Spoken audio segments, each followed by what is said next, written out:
So before we start, welcome back to my channel. Thank you very much for watching.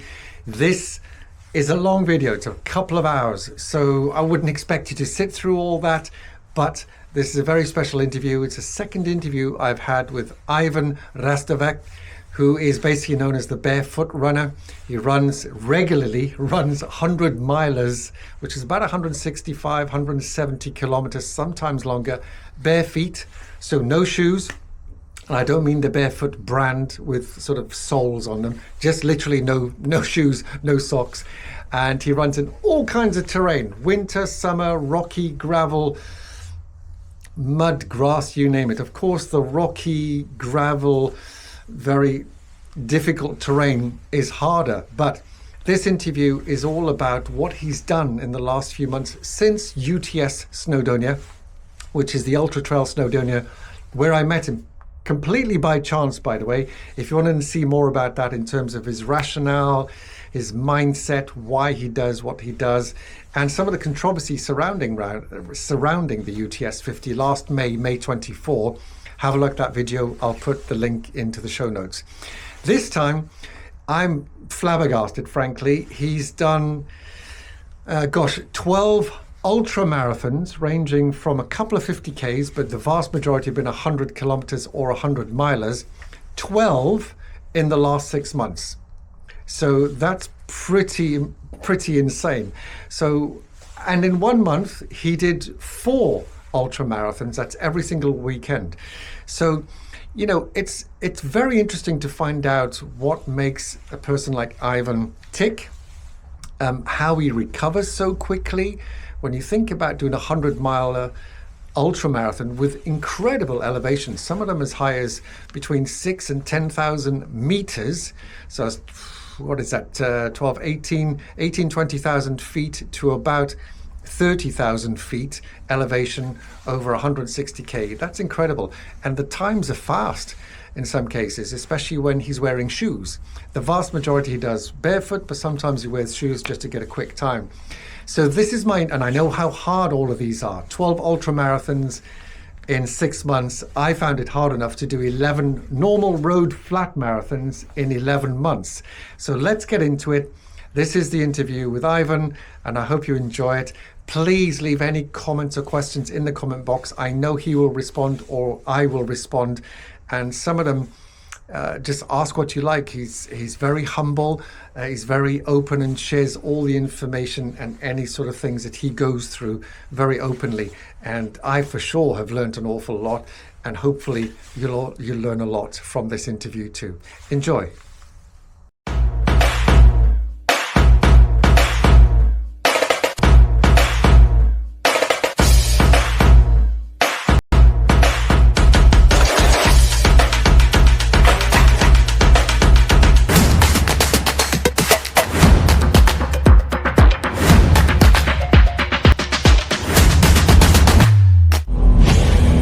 Welcome back to my channel. Hello everybody. This is Leith, obviously from Managing Marathons, and guess who my guest is today? It's Ivan Hrastovec.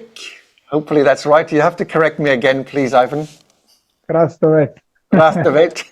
It's hard for English. It is, yeah, it is. Well, I know we were practicing earlier, but it's still quite difficult. I need to hear it a few times. Yeah. But I've got the same problem with my surname, so I understand the situation very well. So no worries. As you're aware that we've had Ivan before as a guest on this podcast, this YouTube channel in May, when there was quite a lot of controversy about Ivan running as the Barefoot runner. So if you want to watch that, please go back and have a look at that. It was recorded in May, I believe, last year, 2024. I'll put a link in the show notes. You can have a look at that later. But for today, we're going to go through this. Now, if you follow my channel, and I'm not sure if you do, Ivan, but if you follow my channel, you know that I'm doing 12 marathons, road marathons, in 12 months. And I thought that was quite difficult. So, in fact, I still find it quite difficult. I just finished in Berlin, Chicago, and 1 or 2 others. The last one, Valencia, from the 1st of December, which was fantastic. Obviously, they had the big floods, and sadly, some people perished. But they had to decide whether the marathon was going to go ahead or not. Thankfully, they said yes. And I believe it was the correct decision because it gave them that purpose, that camaraderie, that community feel, and they also got a lot of contributions, money, funding contributions from all the runners and their families and friends to help with the flood victims. Their decision, I think, was the correct one in my opinion. So that was my last one. The point is, I've done 11 marathons in 11 months. And I thought that was really hard. Then I looked at Ivan's record. Now, we last met in May in Llanberis in North Wales for the Ultra Snowdonia. I did the 50K. Ivan, of course, did the 100 mile. So hats off. It's a tough ultra trail, that one. And Ivan, I can see here from the 1st of June, which is only 2 weeks after Snowdonia, you've done 11 ultras in 6 months, which is amazing. And just before we started recording, you told me you did an also backyard ultra, which is super hard from what I've seen and heard, between two of the ultras. Yeah. It's remarkable, really remarkable. So a couple of questions to start off with. First off is, how do you fit it all in? I'm doing a marathon maybe every 2-3 weeks, maybe every month. And you have to balance family and work and all kinds of stuff. And these are big ultras, 100K, 100 mile. I'm doing marathons, which when you compare it to this is only 42K. And once it's done, it's done. And you recover fairly quickly. But 100 mile ultra, and we'll come on to the dates in a moment. But what's driving you? Why are you doing so many ultras? What's the purpose behind it? How much do you enjoy it, etc.? So in June, I start preparing myself for UTMB, and those races that I wanted to go barefoot was like just another training on very slow pace. So those distances were actually very useful for those type of training because they're very slow. And also those like 60K ultras, it's not like, for me, it's not like ultra, I think, because it's just a little bit more than marathon, and it's like 8 hours, 6 hours, or 10 hours, depends. But those are quite easy, actually, if I go slow. But those, maybe even 100K, but those 100 miles, if I go slow, okay, it's still manageable. But if I go racing, that's another story. If I would race those 11, all of them, I would not manage, I think. No. I don't think I would manage. But going barefoot in a slower pace, that's manageable for me.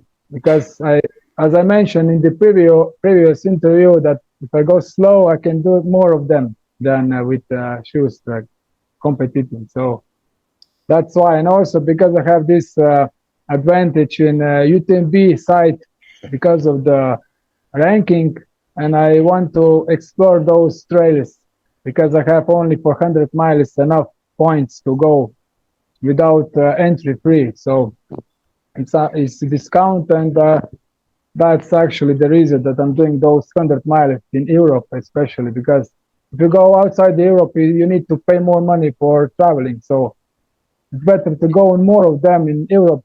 But then after I will do it, all of them, I'll probably start going outside Europe, but not that many of them, just maybe. Okay, and thank you for that, because that explains a few things. So if you're doing more of these in Europe, you get, is it either a discounted fee or free entry, depending on your ranking? It's a free entry, actually. On the UTMB, of course, UTMB just designate.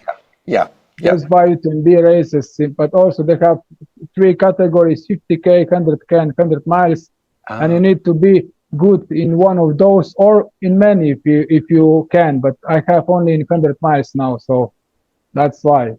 It's like a tabel, and there it says how many points you need to have for 100 miles is 800 exactly, and 800 or more to have. Okay, so I didn't know that. So if your ranking on UTMB is 800 or more, you gain a free entry to another European race. Actually, I also registered for in Africa one, in South Africa. I think there are all races inside of this, but except the Americans, because I wanted to register in like canyons and those races, 100 miles in USA.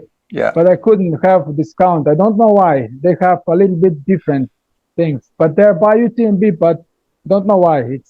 They're a little bit different. So it is a little bit different, and of course UTMB, as we're both aware, since a couple of years of going on a shopping spree, buying up all kinds of different ultras, normally privately organized and directed by the Arc of Attrition, which we'll talk about in a moment, is a classic example. They bought that last year, 2024. Instead of being the Arc of Attrition hosted by a private director, the race director now is basically effectively a UTMB employee or consultant. It's now a UTMB race. So yeah, I totally understand that. And I suspect strongly in the US, it's a similar situation, which is probably why they don't cross over to get the free points in the US or parts of Asia, for example. Yeah. I understand. Okay, well, let's go back to this. So, I mean, you said about this was all kind of fairly straightforward, easy pace training for the UTMB. And I'm looking at the chart here because that's quite an enormous task. When you look at, and I might pre-pronounce these wrong, this in Slovenia, Kosvesko, Tenerife, Blue Trail, of course, Podbro, Lavaredo, Johorino, and the K24 Ultra. There's 6 big ultras there. Only one of them is a 50K. The others are all 100 milers or 100K. And if I understood you correctly, you were using those as slow pace, almost like training for the big UTMB in France, of course, or Mont Blanc.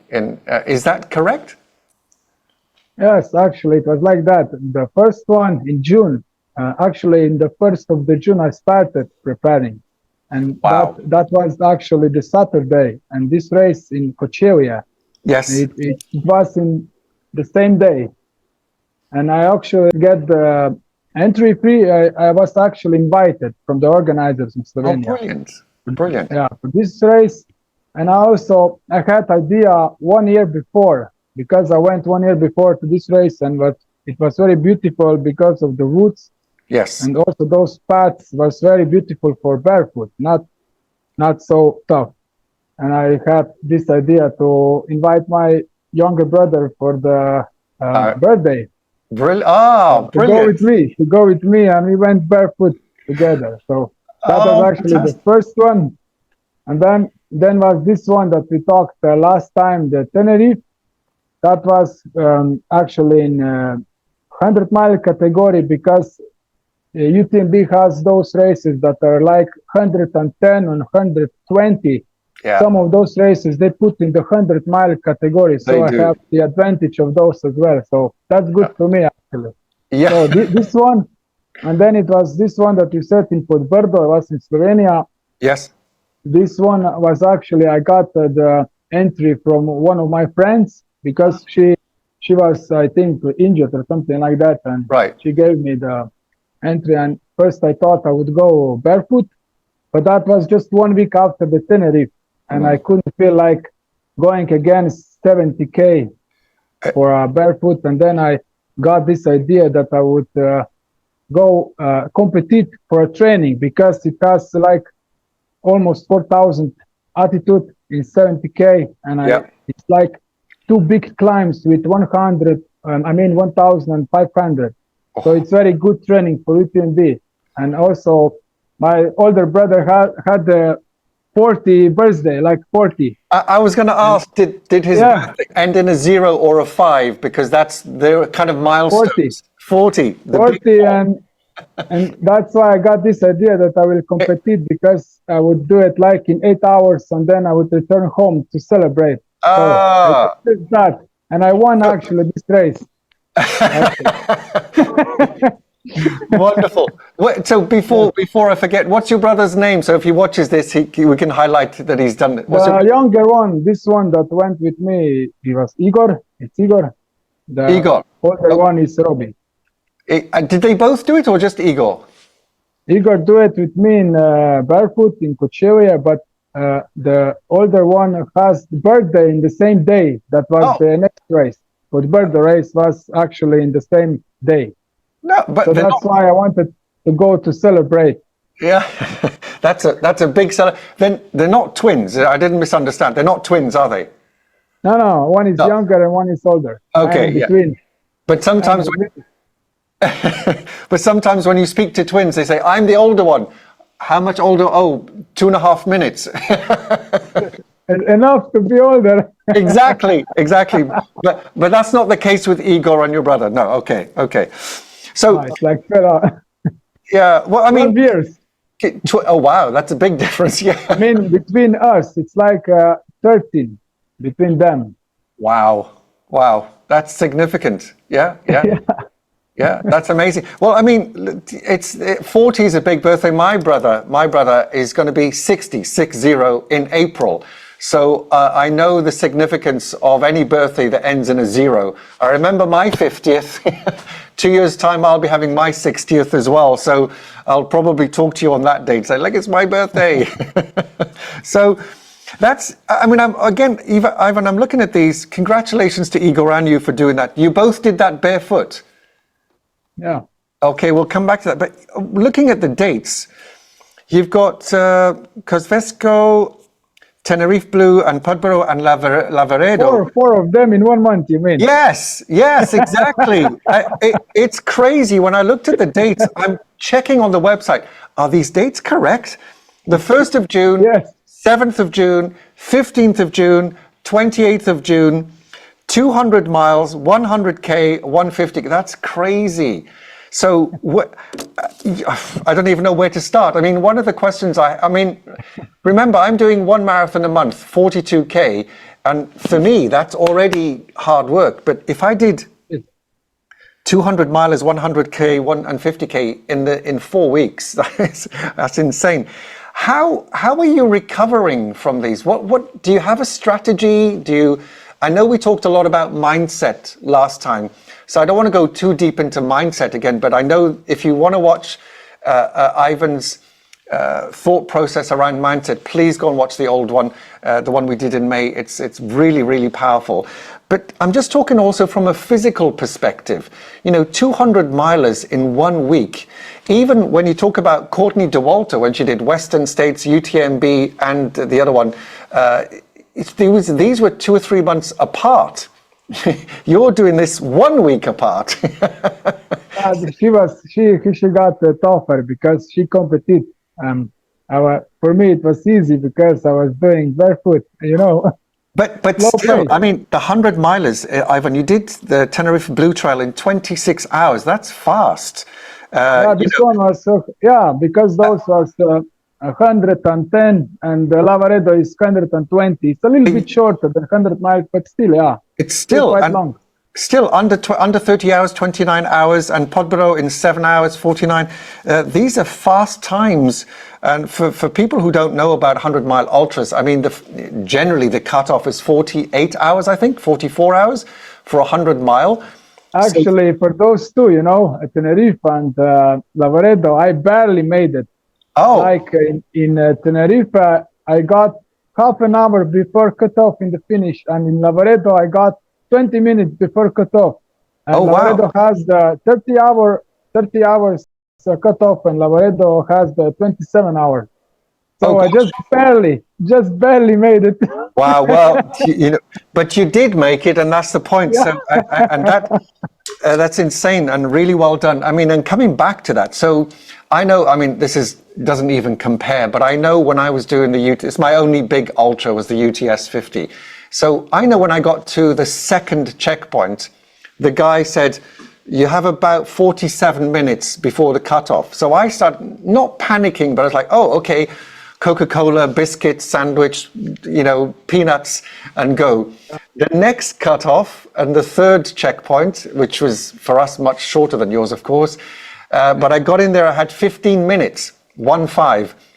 And he said, look, you got 15 minutes, don't panic, you're fine, as long as you leave within 15 minutes. So for me, I was like, just trying to stay calm, to manage not only my feelings, the emotions, but also the stress levels, because you need to hydrate and you need to eat. but also you need to leave. How do you manage that when you had 20 minutes cut off in Lavaredo and, you know, not much more in Tenerife? Are you thinking about the process of your mindset, your positivity? You must have aches and pains on your body, your feet. Talk me through that a little bit. So for people who are watching, who've done ultras, they will know how this feels. But it's actually quite different for me.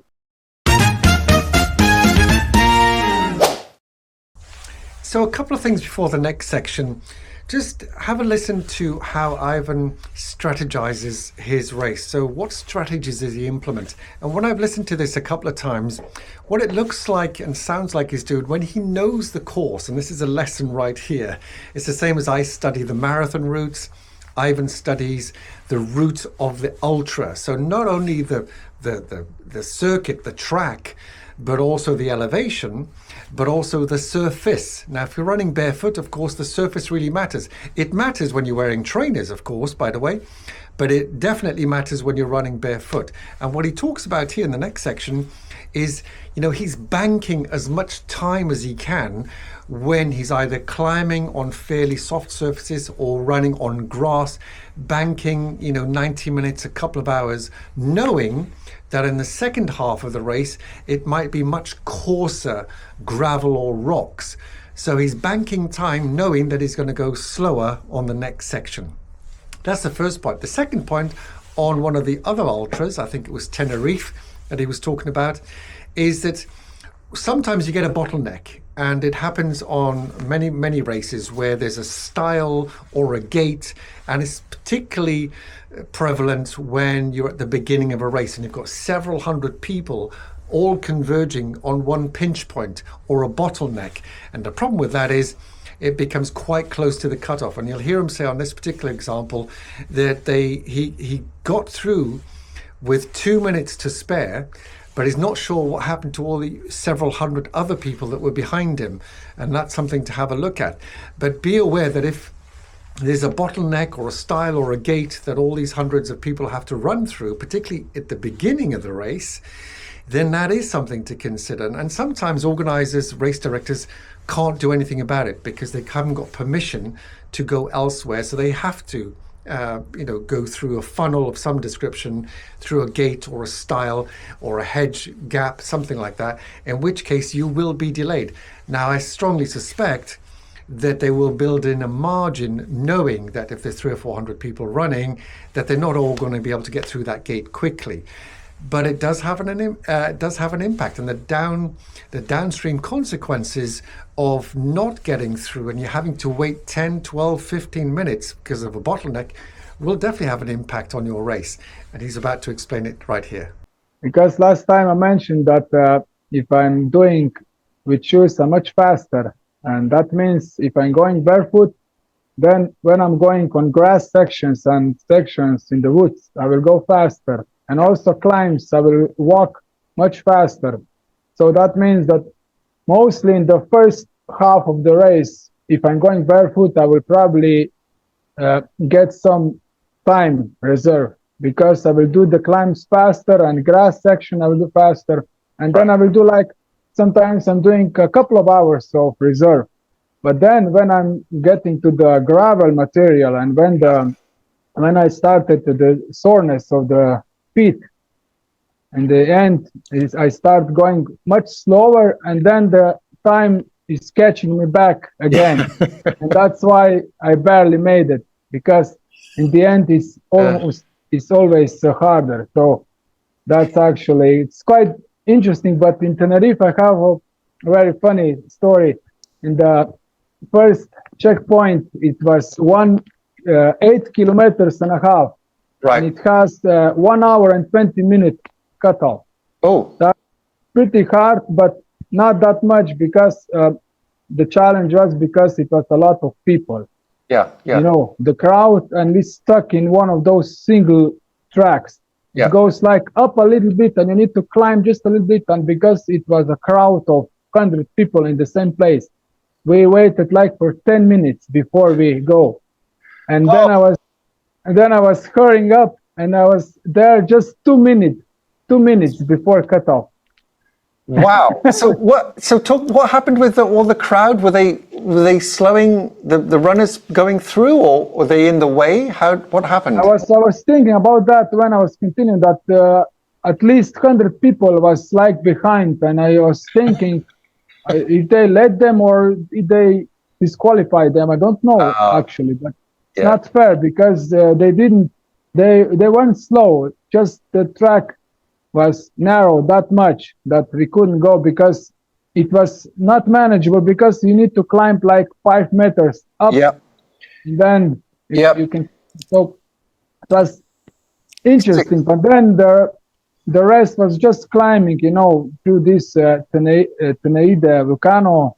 And then I got I think 2 or 3 hours reserve, but in the second half was very hard terrain, so that's why I just half an hour in the end.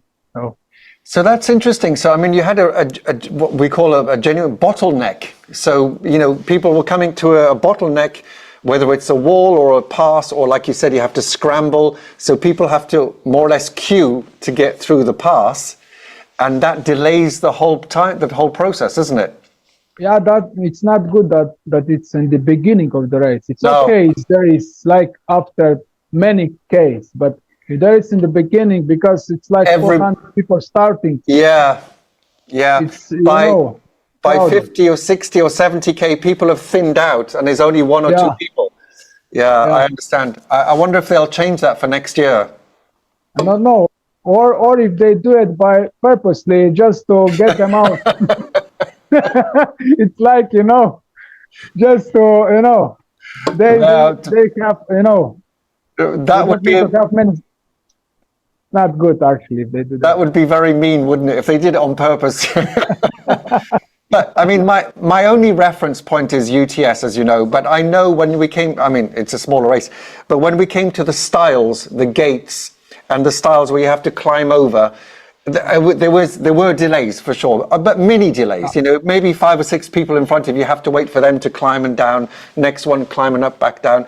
So, but you don't waste so much time. But when you have 400 people, I can imagine that would be a big delay. And as you say, it's unfortunate if people got disqualified because of the time cutoff, when really it's an organizational problem, not a speed problem of the runners. Maybe because I didn't, ask somebody what happened, but maybe they didn't disqualify them. But though I checked just their page, on their page, the profile of the when there are those times. Yes. It says that it's a cutoff there. That's why. But maybe they didn't do it because I don't know.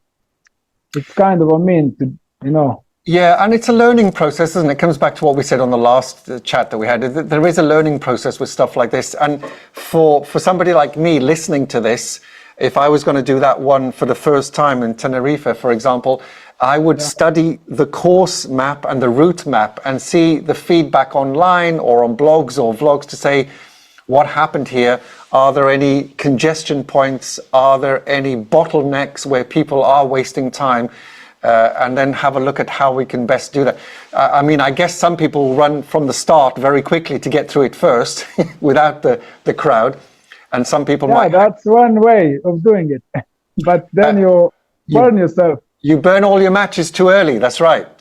Yeah. Good.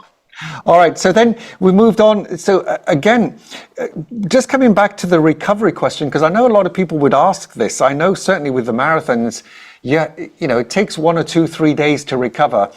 But do you have a strategy? I mean, do you go sauna? Do you go cold plunge? Do you do a massage? Do you just do active recovery, go for long walks? Do you eat something different? These are 1 week apart. That's effectively 6 days after 100-miler to do yet another 100-miler. Talk me through the recovery process, if you have one. I don't know.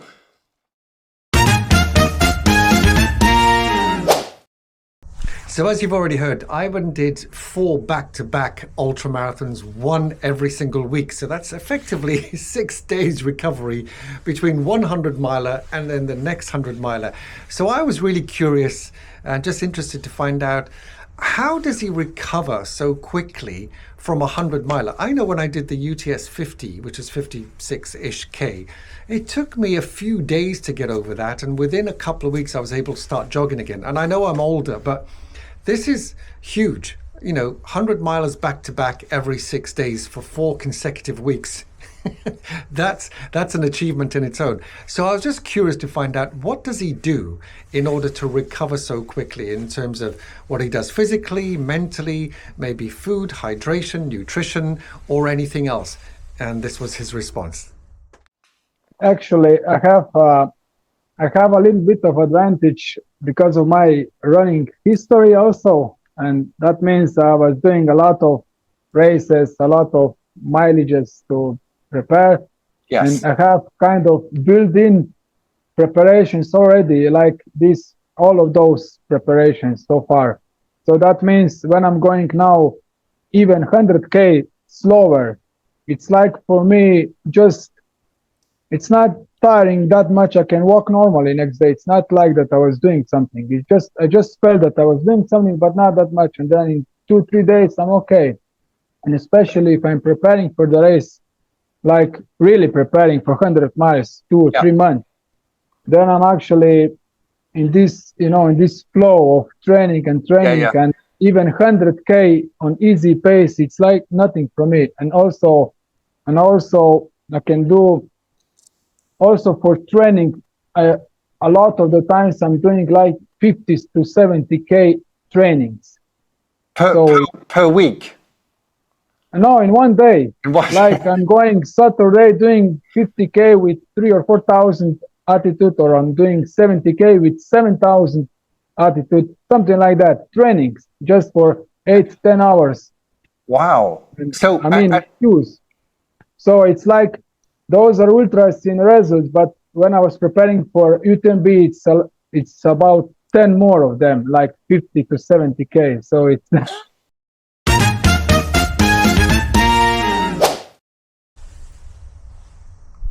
So I'm not sure if you heard that quite right. I've watched it a few times. So he said he would do 10 more of those. 10 more of those, meaning 50 to 70K, 4,000 to 7,000 meters of elevation, 10 times in preparation for the next ultra. In this case, of course, it was the UTMB, the big mother of all ultras, the UTMB in Chamonix in France, where this is all started, of course. So 10 times in terms of training, between 50 to 70 kilometers, around minimum 4,000 meters elevation, 10 times in preparation for an ultramarathon that he wants to succeed at. For example, in this case, the UTMB in Chamonix, which is the big race at the end of every August. Something to consider.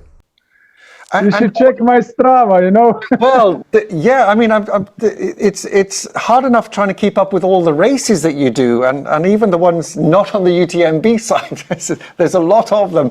So, and also, I need to answer also the recovering things. Actually, I'm doing something, but I think it helps. Every day I'm going in cold water in the morning. In hot water? Cold water, yes. So I remember we spoke about... Top thing, yeah. Yeah. So it's like before I go to work, if there is during the year, we have here it's like one kilometer away from here. It's like a water source coming from the cave. Yes. And it's like 10 degrees all year. Oh. And now in the winter, I have just, a mini pool in the garden. Outside the house. Yeah. With water. And it's even more colder because if you have outside in the winter. So have all the time, I have the water for bathing. So. Wow. And I think this helps because the oxygen goes through all the parts of the body. All these really small parts, the blood came and provide oxygen to all of them. All the parts, all micro parts, and you also feel better. That's why that's the reason I'm doing it, because you feel better. It's like much better than coffee. You feel alive. I totally believe you. I mean, there's a lot of science behind this as well. We spoke about him last time with the Iceman. You know, when you followed some of his stuff as well. I mean, walking up Mount Everest in just shorts and going under the ice cap, going from one side to the other, you know, with nothing on, just the swimming shorts, so you're doing a cold plunge every morning? I mean, you've got the real discipline to do it every morning, or just when you're training for ultras? I mean, it's almost every morning, because sometimes if I'm like in some places like that, you're in the airport or something like that, yes. Yeah, and it's, you know, between the night and next day, sometimes I can't do it. Or if I'm someplace that it's not water source, then I will use the shower, cold shower in the morning. Yeah. So that's the alternative. If I'm somewhere, I will always in the beginning when I wake up, I will just do the cold shower, also slowly, doing all the slowly, not in the, you know, not slowly, like meditation, that all parts will get some, you know, just cold water. And also you feel in the shower, you feel much colder because it's pressure. It's pressure, and it's running as well. Yeah, that's right. Yeah. So actually almost every day, just sometimes happen, but I'm actually, because I feel much better if I started the day with cold bath. So it's perfect. Absolutely amazing, and well done, and hats off to you, because I did try that in the past, and I did manage to do it for about 2 or 3 months. Oh, that's good. I was younger, but I did do it for a couple of months, and it did feel better. Now, for some reason, I do feel the cold more, as you can tell. But it's a good strategy. So cold plunges, I know there's a lot of science behind this. It helps your blood flow. It kind of reboots your nervous system. It helps with inflammation and faster recovery. That's for sure. Yeah. And I can personally attest to that as well, because I used to do it. But if you're doing it now on a very regular basis, I can understand why you're able to recover far more quickly. Yeah, well, congratulations and well done. Like that. It's hard work. And in terms of food or nutrition, are you doing anything particular with what you eat afterwards? Because your body, after 100 miles, 20, 30, 35 hours running in the wilderness, you need to replenish that. I know you eat on the way, but are you doing anything particular? Is there a particular recipe that you like to go to as your favorite after the ultras? Actually, for food, it's not like something special. But after it, when I'm traveling and doing those longer distance, especially 100 miles, I have a very big appetite in the, of course. After I just eat like everything that I have a feeling that I will enjoy eating it, because I have a big appetite and just eating everything. And it's completely normal after a big ultra. I completely understand. Yeah. Have you got any examples of what's, is it potatoes, pasta, what sort of things do you enjoy that make you feel better after the ultra? So you get your energy back, you get that feeling of, that you're satisfied with how much you've eaten, or is it just snacks?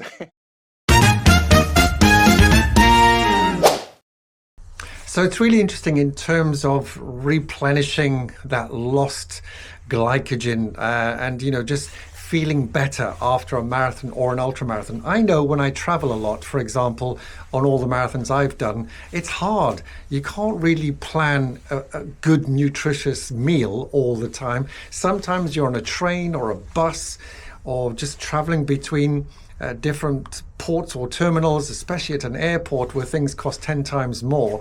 So what do you do in terms of replenishing all that energy that has been lost and just feeding yourself on reasonably healthy food when time and budget is limited? So here's a response from Ivan, and it's great because it's sometimes exactly what I do too.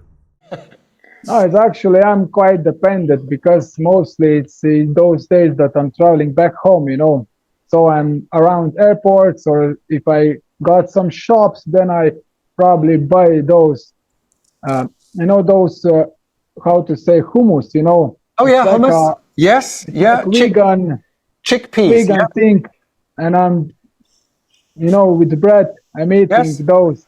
Those are kind of refreshing and very good. Yes. And Yes. maybe some cheese. It's very good. I like cheese with this thing, and also those puddings, chocolate puddings, vanilla Yes. puddings, those, and the rice one. Those is Oh, just. perfect. I always have the wooden spoon with myself, Yeah, yeah, and yeah. Would it in your backpack? yeah, Perfect. and because I'm, you know, more dependent on the traveling, so I'm just buying those stuff, and it's easier and cheaper because on It's airport easier. it's much expensive. So if I got some shops before airport, then I'm just knock myself out. It's no, well, good for you. I mean, it's actually one of my travel tips that I say to people is if you're going and traveling a lot, like the same with the 11 marathons, if you're traveling a lot, then before you get to the airport, you know, a few hours, go to a local supermarket. It's much cheaper than the airport, and you got much bigger choice of food. And like you said, in the airport, they have to allow you to take the food through. What you're not allowed to take is liquid, but you are allowed to take food.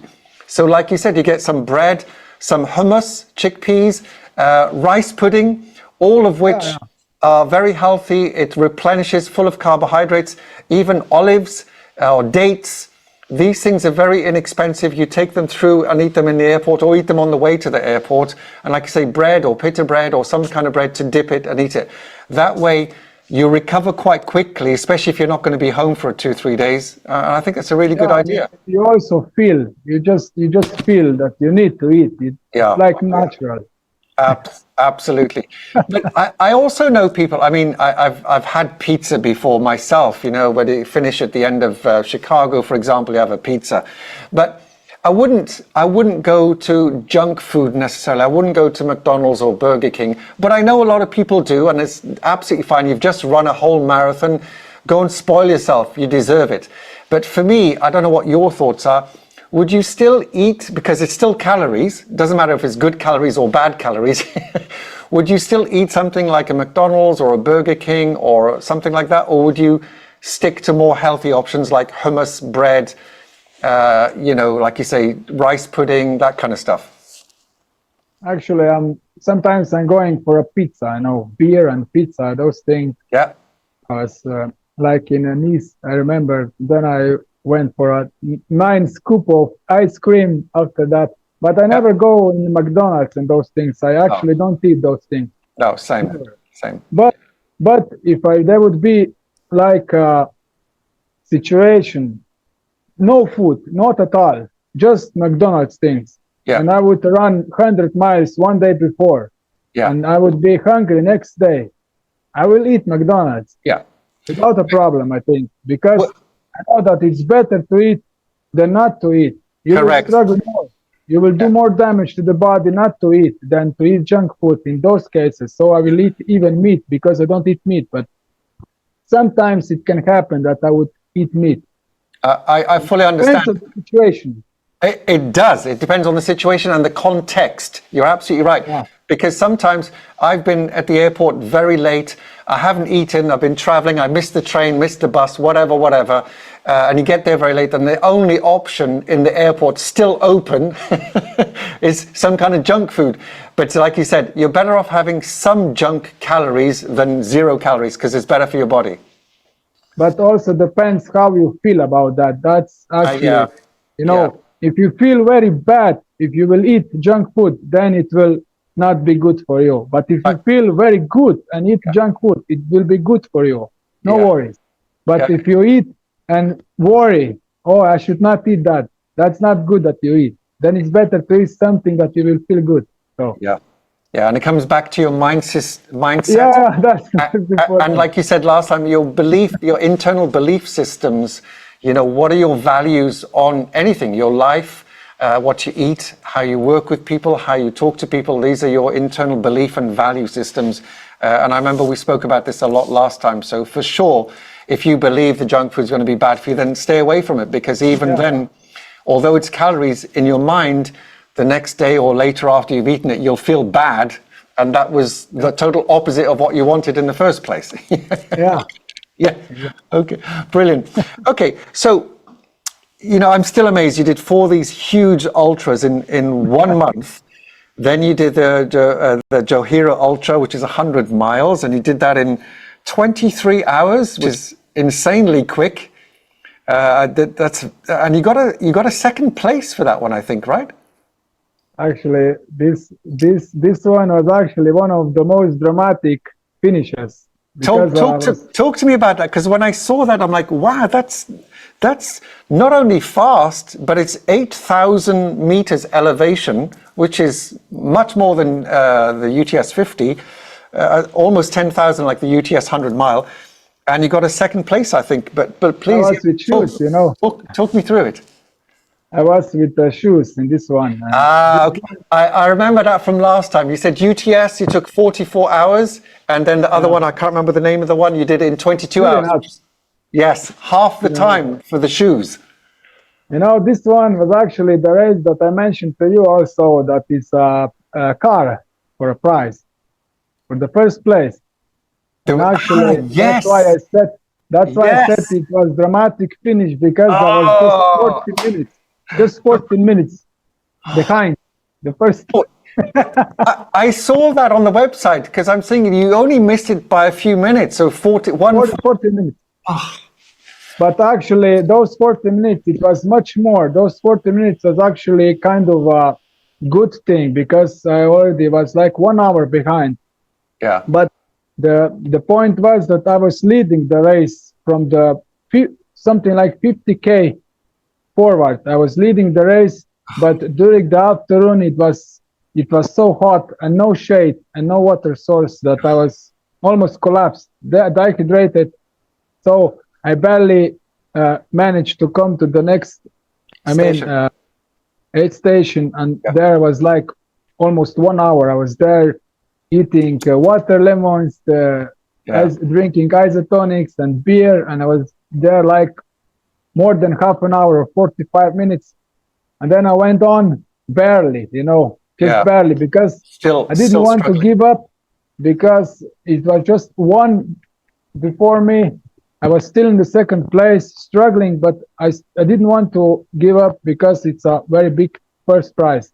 Yeah. And I wanted to go in the mountain stream just to cool myself, because I know how it helps to recover the body. And actually I found it. After that I found it, and I naked myself completely, go inside, and I was like reborn.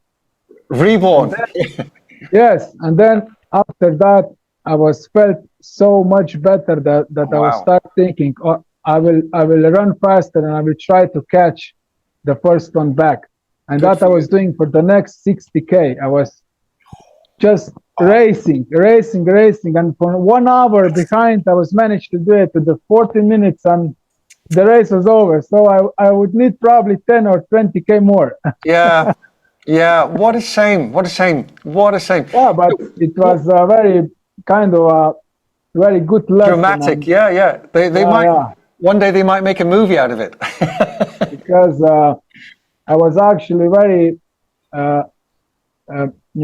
surprised how fast I was running actually the last like 50K, because mostly in the 100 miles you can't run, you just go slower. But I was like faster and faster. Actually had a good pace. I don't know what happened. Actually, it was so crazy. Everything was actually, compared to this struggling in the sun, was actually everything quite perfect. But just the result in the end was not good, because the price. But okay, the experience was very big actually. Yeah, but sometimes that happens, isn't it? You get to a real low, like you said, you got under the water, you kind of totally rebooted the system, then you felt full of energy, and you ran much faster than you anticipated for the next 50, 60K. And it gives you this feeling of like positivity and energy. And like you said, another 10 or 15K, you might have caught the guy in the first place. But what happened in the early parts, the first 30 or 40K? Did they run out of water at the aid stations? Were they short of food or hydration? What happened? Actually, it was the whole experience was actually pretty intensive. Uh, First, also I was actually not good with preparing. I mean, those times. Where it's what time is the start? Where is the start? Yes. I was a little bit not checking those Yes. things before the race. I Yeah. mean, enough time before the race, because you schedule the hotels and those things. Because I was invited, and I invited my brothers and friends with me. Yes. So we Yeah. went with 2 cars Yes. down, and then I see that the start is actually at 5 a.m. on the Ooh. hotel location. Oh So no. that means, and I was scheduled for the hotel in the same day. Oh, So crikey. so we went in the same day down, like 12 hours of driving to the Bosnia, Yeah. and Yeah. then Yeah. at we went there like at 10 p.m. in the night. Oh, We, and you had a we 5 arrived. a.m. start. Yes, Oh and my from goodness. and about, I think it was before 1 a.m. in the morning, we have vans to carry us to the starting area. Start So line. yeah, so almost no sleep in the first night. So I was managed to do my sandwiches in that time, and then on the vans, and this drive was really crazy. The drivers were were Dangerous. racing, not driving. I've And never been then, to Bosnia, but so and is then that your first, also your first time in Bosnia experiencing? no, not first time. I was actually in the actually in this race in 2017. Oh, Then they okay. had 100K. Now they Yeah. had 100 miles. Uh, to, So now then it's the start. Actually no sleeping in this night. Actually traveling all day, no yeah. sleeping. You start at 5 a.m. Then you start Wow. going through the uh, summit. I mean the highest Yeah. mountain, The Bosnia. starters village and the starting line. Yeah. But it was in the wilderness to start, and also very beautiful. And Yeah. the first part of the day was actually very beautiful, very technical actually. So the pace was not very fast, but I was a little bit forcing in the climbs, because in the climbs I was, well prepared, and I didn't struggle. So the climbs Oh, were okay. yeah. Then I didn't push it too much. So Yeah. I was like running. I think I was third all the time, mostly, if I Wow. don't count the first 3Ks. But then after that climb, I was like running in third place for till about 50K, something like that. And then I Wow. catch the one guy, and then the another one later. But also we had like 4 of us from Slovenia, actually the best 4 from Slovenia, I can Oh, say, brilliant. for the 100 miles. Yes. We all of us were there, and no, I mean, from those 50K, then I start struggling, and Mm. that's why one of those catch me. Yeah. Yeah. But this guy actually then won the race, and also said that he was not struggling that much on the heat. But the rest 3 of us, actually, all of us was Struggling. the other 2 actually resigned from the race, Oh, and wow. for me it was, and also I was like, just very close to resigning. I didn't want to resign because I know how water helps, but I Yes. wanted to find water first, and And then, wanted to dive in, and then if I won't feel yes. better, then I will probably struggle or resign. But the Yeah. water, make the change. But the other 2 guys were also, it was so, the area there is like open, and it Yeah. was the end of the July, so it was Super hot. extremely hot, and no water source, no shade, and Uh, I have also just 1 liter liquid. I should have one more bottle, yeah. like Yeah. 2 liters, not Yeah. one. So No, I totally understand. I mean, I mean, again, we only have the reference point with UTS, but do you remember UTS? They ran out of water at, I think, aid station 2 or 3 for the 100-miler. Plus, it was a very warm day, unusually hot for North Wales. And I remember on the 100 miler that you did, a lot of people DNF'd. I think 62% DNF'd because of the third water station that had no water. So on this one, when we're talking about the Johorino in Bosnia, I'm not surprised. But let's just explore that just a little bit more depth. When you said I felt like I wanted to retire or stop, what is the mindset when you think, no, I'm going to dig deeper here, I just need to find some water or somewhere to get into the water to cool myself off and then carry on? But what if you didn't have the strength of mind or the strength of character to do that? What gives you that strength to think, dig deep, let's just finish this, whatever happens? Maybe, yeah, because I had actually in my mind, and when I was going through those areas and I was struggling with heat, and also I was very surprised that after 50K I was feeling that it's like that I'm like struggling, because most of the time when I'm prepared for 100 miles, I never struggle. Like first 100 or even more, I never struggle. It's like I'm just flowing. It's that good. So that was unusual anyway, wasn't it? It was. Do you think it had anything to do with the lack of sleep and the stress from the night before, and the Lavaredo 1 week earlier, 100 miles? It was 1 month earlier. Oh, 1 month. 1 month, but I think most the heat was actually the first, excuse. The heat was really extreme. Yeah. But also the stress from traveling, that thing, because it was 12 hours driving and then no resting, not even for a while, because when we arrived I needed to prepare my sandwiches. Nobody can prepare because nobody knows how I will manage, organize myself, so I needed to do it myself. And then you go off, you continue, and then the heat, everything combined made it so difficult. But actually I'm grateful now because I didn't finish before. I had in my mind, because I was also looking around to see some water source when I was struggling, because before I make it to the aid station, I found this how to say, when it's the water from the rain, like a little waterfall or a fountain. I mean the muddy one. No, I found those. Okay. The muddy one. How to say in English? Yeah, like a puddle. Puddle. Yes. Puddle. I lied inside of this. Just on the back. Just to cool off. But I was all muddy, but it was worth it because I was dying there. We cooled the body temperature down.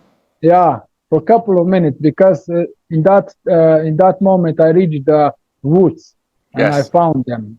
But the aid station was like another few kilometers away.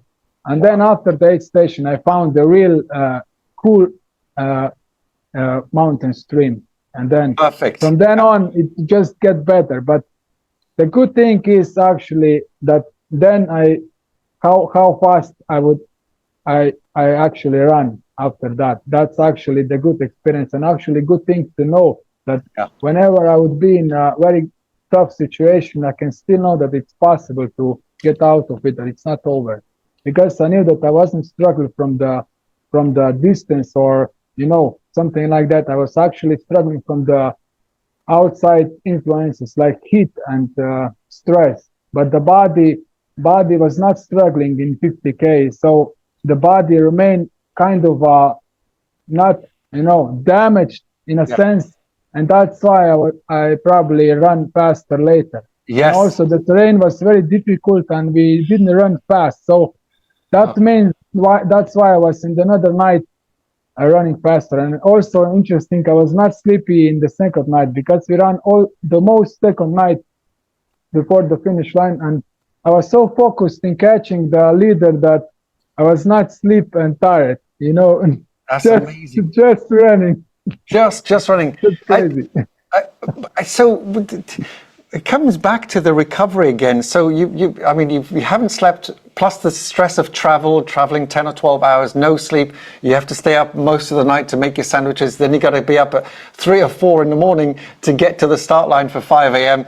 There's no water when you start. It gets really, really hot. So the recovery again is one of the big things here. So we'll talk about that in a second. But just what are you thinking to yourself when you're like, you're really down, there's no water, you're super hot, you're stressed? What do you say anything to yourself? Are you repeating any mantras, or what is your mind doing when that happens? How are you picking yourself back up to say, no? I mean, I know the car was an incentive, but even even with the car, you still have to pick yourself up somehow, because nobody's helping you. You have to help yourself. Do you say anything? Do you think anything just to help people out who I know will be in a similar situation on any of the ultras that are coming up? What are some of the tips you can give people? Yeah, actually, it helps that when you notice that your mind is, start being aggressive to you, like thinking negative. It's like it's helpful that you don't go with it, that you don't follow it, like start just thinking negative, and that start repeating those things. That becomes a negative downward spiral, doesn't it? Yeah, that you just turn around, that you found something.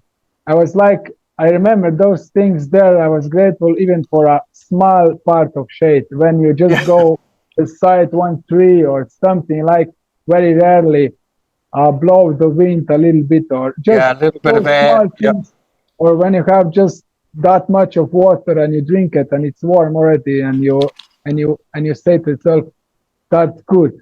Like, when you feel it, grateful. And you start refocusing to those small things, like and shade and those things. And also when you have in your mind like a plan, what will I do? And the answer is, I wanted to find the water stream. I want to find water source or something.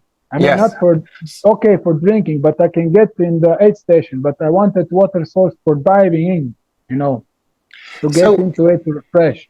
Yeah. So it sounds like to me that your mind is keeping away the negative thoughts and replacing them with positive thoughts. But not only that, you're replacing them with a kind of problem-solving mindset. So you're in this situation. What do I need to find? I need to find some water. So how do I fix that problem before I move on to the next thing? And how do I fix that problem before I move on to the next thing? Yeah, and you need to do it yourself.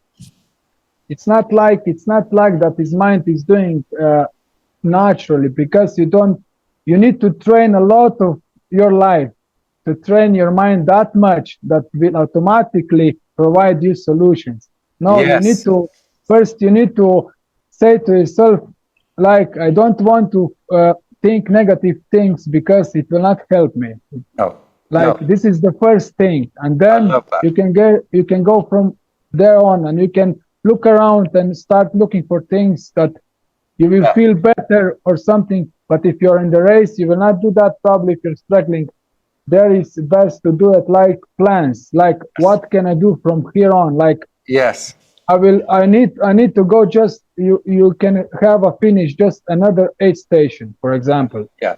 For me it was aid station, also the water source. Those two things I was looking for, but aid station I knew that sooner or later I will reach. But water source, when you're in the places that you don't know. So those are the plans, and I will just struggle before I will reach them.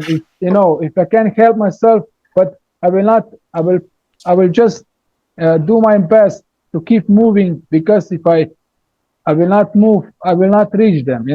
I need to move. Some things are clear, that you're clear to things, like I need to move to reach them, and you focus to this, and then you focus to get there, and and then after you get there, you do that, you refresh yourself.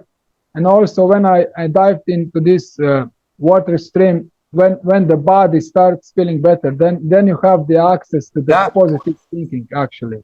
yeah, Because to me, struggling is very hard to think positive, but you don't need to think positive. Just don't go with the negative. yeah. Just find solutions, small solutions, and don't go with the negative. Because if you go and start like screaming around and swearing and those things, then it will go for worse and you will finish. And your negativity spirals, like you said. I think we said this last time as well. Your emotions affect your decision making, and your decision making affects what you do. And I think you touched on that last time. I mean, it's the same when you think about Kilian Jornet, or as we say, with a couple of other very, very established, famous ultra runners. Courtney Dauwalter, Jim Walsley, all these people. They talk about the struggle bus or the pain cave. You just keep going through it. It's not negative. You just keep going through it until you break through and find a solution. And it's pretty much what you're saying here. You don't have to focus necessarily on the positive. Just don't focus on the negative. Find a small solution, small stepping stones, and each one of them will compound the next one. And finally, you get out of the problem. Yeah. Like you said, an aid station, a cold water puddle, whatever. As long as it's positive and you move forward from it, you're doing well. And also, it's good to have a knowing, like that when you start struggling and like thinking negative, you need to always know that it doesn't need to be like that. That that it can get better. It changes. Yes. Yeah. You can change your mood. It's not like that it's over. So you need to have that in your mind. Like it will pass. It will pass. Just continue. Yeah. It's not over. Not over yet. Well, and it's one that I say to myself, it's this will pass. Sometimes, like I said, I'm doing all these marathons, and you hit this virtual wall at mile 20 or kilometer 35 or something. And I'm in pain, my legs are aching, my feet are aching, and I'm getting slower, but I just say to this will pass, just have something to eat, some more water, and it'll pass. And strangely enough, like you said, I don't know when it starts for you, but for me, around about kilometer 38, 39, definitely by kilometer 40 in a marathon, normal marathon, I pick up. And all of a sudden, I've got more energy, even though it's later in the marathon. And I have this... You can sprint. And then I'm actually, if I look at my Strava or my watch, the last 2 kilometers are faster than some of the first kilometers. I'm going, what's going on there? But you're right. The positivity, the end is close, your energy is lifted, your mood is higher, and then all of a sudden, you pick up and go. And I'm sure it's the same with me on the ultra in Snowdonia. The last 5 kilometers was that long downhill. I was running faster than I did in the beginning. And it's not possible, because I should have been much more tired. For you on the same level, but on a much bigger marathon, a much bigger ultra, it sounds the same. You ran the last 50 or 60K faster than the first 40. It's amazing. Yeah. That was special circumstances. That's why I think. Yeah. All of it. So fantastic. And so that was then you had the K24 Ultra in August. And then let's skip on to the UTMB, because out of all of those 11, obviously it's the first one that for some reason DNF'd, which was a surprise to me when I was looking at this, because I know that's the one you wanted to get and you were training for, and it's the big one, it's the big UTMB. It's the flagship training course that everybody wants to finish. So given your mindset and your positivity and all those training runs that you did, what happened on the UTMB then? UTMB, I had... So you're in the start line, Chamonix, they play that amazing music, you start walking, it takes you 10 minutes to get to the start line because there's 3,000 people, and you start, it's nice and flat, you follow the river for 5 or 6K, whatever, 8K, then you start to lift up. That's right at the beginning. So at what point, what happened with the DNF? I mean, we were at 1 night, 2 nights in the dark, what happened? Yeah, actually, the DNF happened actually in the middle. So was 80K done. Actually, the beginning was actually, usually it's fast in the UTMB because the first 8K is quite flat. I mean, Everybody wants to get out the front. Yeah. Yeah, it's quite fast. And my tactic was actually not to start too fast, and I will start running like the next half or before that, like after 50K, something like that. But I will start progressing later because I know what the attitude is doing Yeah. to you and those things. And you're very experienced at 100 milers. This is not new to you. You've done lots and lots of 100 milers. Yeah. Yeah, and then I was having also those sandwiches and gels combination. I tried them on training, it was okay. Then I was doing those, but after 50K, I was start feeling in the in the guts, like digestion problems or something. I was feeling kind of how to say pressure, like for every couple of steps you have this feeling that you need to go for a relief, Yeah, yeah. And you go and you do that, it's like nothing goes out almost, and then you continue, and again after 50 meters again start, it's like this thing is like that thing positive, because every time you start again it happens again. So in this case now, because I'm thinking for the back, if I wanted to continue, because I want to continue, when that happened, I actually say to myself, okay, I can go for a result because I can go faster. Yeah. But then I thought to myself, okay, I will go slower. Yeah. Did you have any new kind of food, or you were trying a new gel or a new, hydration salt or anything? Was there anything different on that UTMB? Different was I tried gels already. I didn't use gels in the past that much, almost never. Which one? I mean the gels. Yeah, which gel did you try, and was it a new one for you? No, I tried them also in Bosnia, because in Bosnia I have sandwiches and also some gels, and when I tried them, I felt them really good in this last 50K racing. Yeah. And from that experience, I decided to use those gels again with combination with my sandwiches. So, but I thought that maybe it was too much, because I ate like every hour a sandwich, like toast sandwich. Yeah. And then half an hour. I mean, I was doing like 1 hour sandwich, and the next half an hour gel, and then half an hour sandwich. Yeah. But I think it was maybe too much. I'm not sure about that. But so every half hour you're alternating gel sandwich for half an hour each time. Yeah, I know that you need a lot of eating. I didn't have problems eating those things, so that was actually a good thing. I think that this UTMB experience actually that I resigned was actually just manifestation of all the utter stress, I think, because the first thing I would probably change if I would do it again, everything, is that I have 2 races. I don't count those barefoot because those are really not tough in comparison to how the body is responding. Yeah. So the Yahorina one, the 100 mile, was actually 1 month before UTMB. Yes. And I was actually, when you register for the UTMB, you need to know in the beginning of the year. So it's like in the beginning of the year, you do all the stuff. The registration. I also got the support from my friend. He supported me to pay the entry for a UTMB. That was actually very kind. Yes. He supported me a couple of times. So that's very then I decided, and also I got this entry from Julian Alps. So the plan was to go UTMB, but then in the spring I was invited to the Yahorina, and this big prize for first place with the car. Yeah, it was too big to say ignore. No.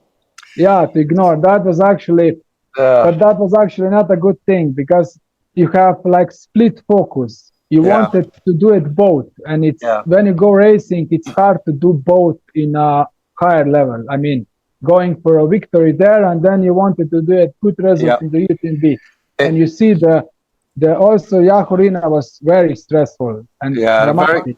very stressful. I It was was a fast time. You were yeah. dehydrating, and you had all those other water issues. Unfortunately, actually, and also had the plan that after Yahorina, I will not train preparing for UTMB. I had 1 month more to train, and I was actually very fortunate to manage to train, to continue with training, and I was doing really good trainings, a lot of climbs, a lot of kilometers, everything was Yes. actually perfect. But anyway, it was too stressful. I think everything, those split energy for Yahorina and UTMB, Yeah. and then in the end, I didn't won the Yahorina and I didn't finish the UTMB.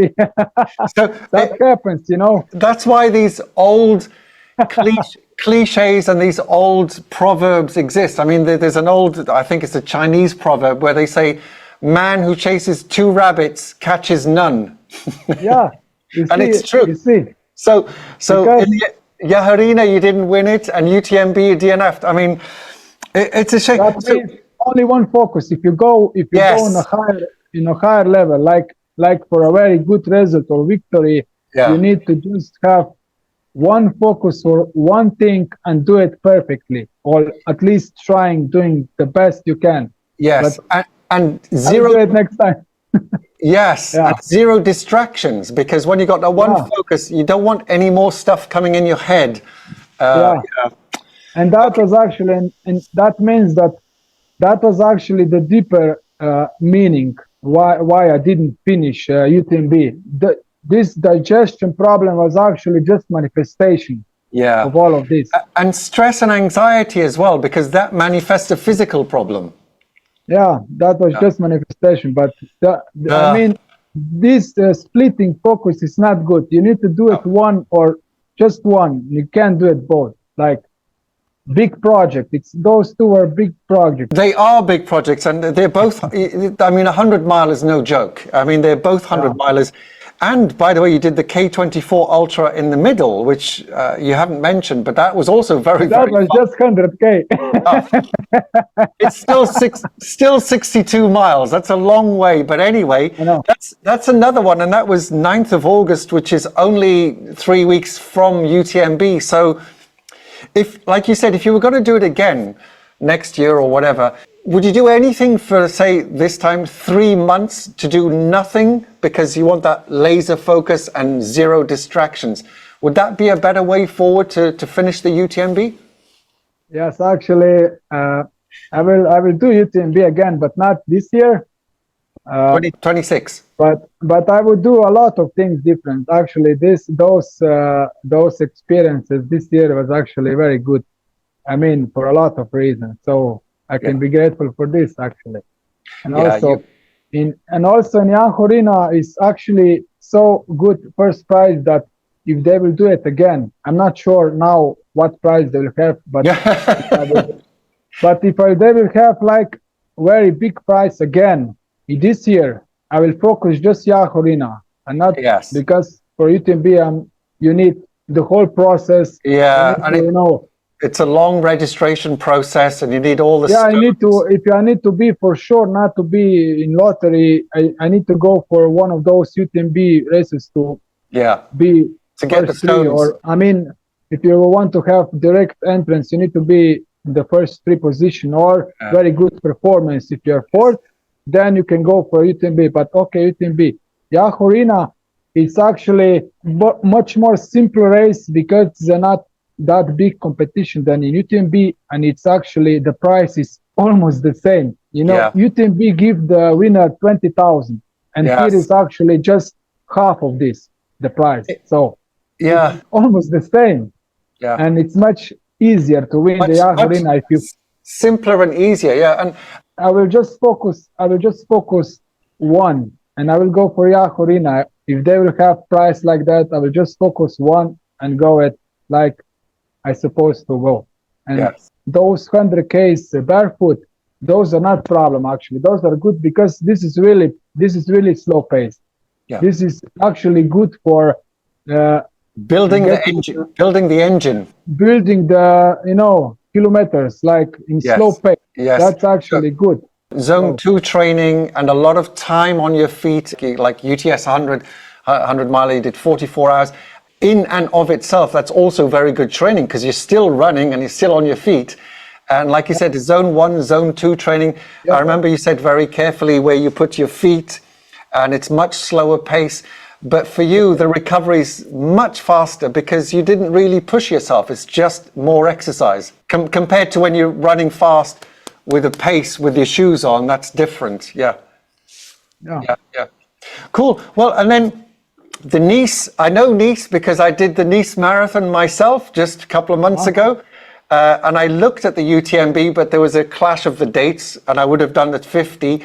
So I couldn't do that in the end. But I did the Nice Marathon. You did the Nice 100 miler, 38 hours. It's 8,200 meters elevation. I guess you did that barefoot? That was actually, I started barefoot, but then it was combination after. But I still managed 100K barefoot. But Wow.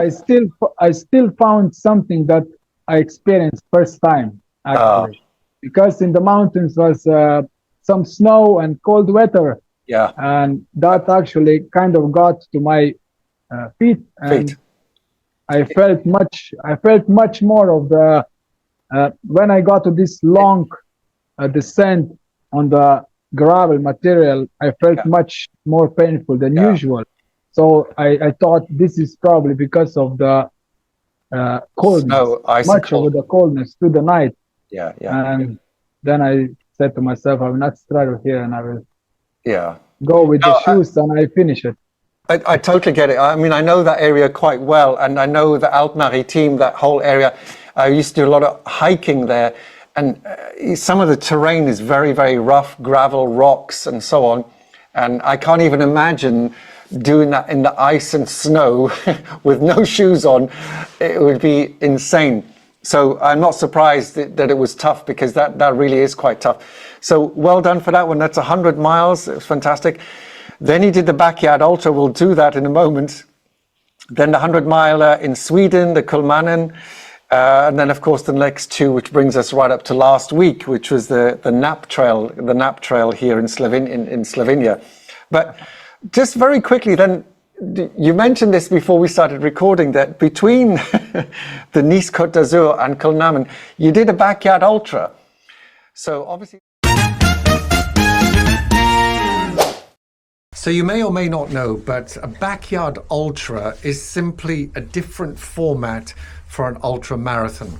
Now, the way it works is you have to start your run on the hour every hour. And the distances are 4.167 miles, so let's call it 4.2 miles, or 6.7 kilometers.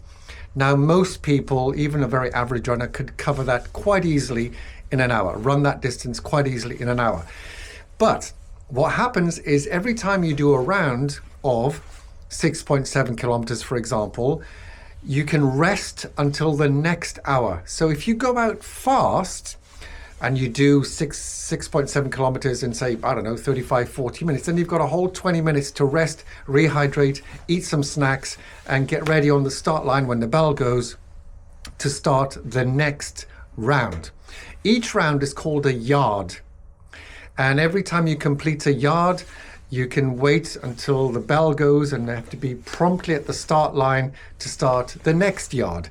And you basically just go like that. Now, people tend to go for a number of hours, and it's literally the last person standing at the end, last man, last woman standing. When the last person goes, that's it. So after the last person goes and completes the last yard on their own, that is the end of the race. And in some cases it can go to 10, 20, 30, 40 yards, which is a long time. It's a long way. If you do the maths on, let's say, 10 yards times 6.7 kilometers, that's 67 kilometers. So it's already well over a marathon. And this is what Ivan did. Between two ultramarathons, he chose to do an ultramarathon, and this is his take on it. That's not on the UTMB website because it's not a UTMB race. what prompted you, or gave you the idea to do that? Actually, I heard about this concept when I heard it, but before that, I already heard that it exists in Slovenia. I found out that they will organize for the first time the backyard, Yes. and that's why I wanted to go. But I found out the schedule. It was just 1 week after 100 miles, and So hang on, let's just pause there. But I know you did it. So it's only 1 week after the 300 miles, UTMB Nice, and the one before Joe Herreno. And then 1 week later, it's going to be on. So what makes you think that I should do that? because I don't know. I didn't even prepare for this. After I have those 3 months preparations for UTMB, and in the end of August, in September, I didn't run that much. Actually, in September, I was actually licking my wounds from the mental, from the UTMB. Those things in September, actually, because I was registered for the Giro Alps 120K, but I didn't go. I said to myself that I will skip that. Yeah. Because it was like 3 weeks after the UTMB. I was not, in the mood. Not in the right mindset. Yeah. I didn't want to force this one because I wanted to go to the Nice, which was in the beginning of October. Yeah. So a little bit more space. Yeah. So I didn't run that much in September, but I did 170K for training. I remember that in Slovenia. 70K for training. It was good. Wow. And a couple of smaller ones, but okay. Yeah. And then I went to this 100-miler in Nice. It was okay. It was a good experience, barefoot. It was actually very beautiful in the mountain areas. And also it was quite interesting because I thought that the first part of the mountain paths would be much harder than the outer one in the near Mediterranean. But it was quite the opposite. The mountain areas were much better for barefoot. And then near the Mediterranean was gravel, a lot of gravel things. So it was it's very rocky down. Yeah.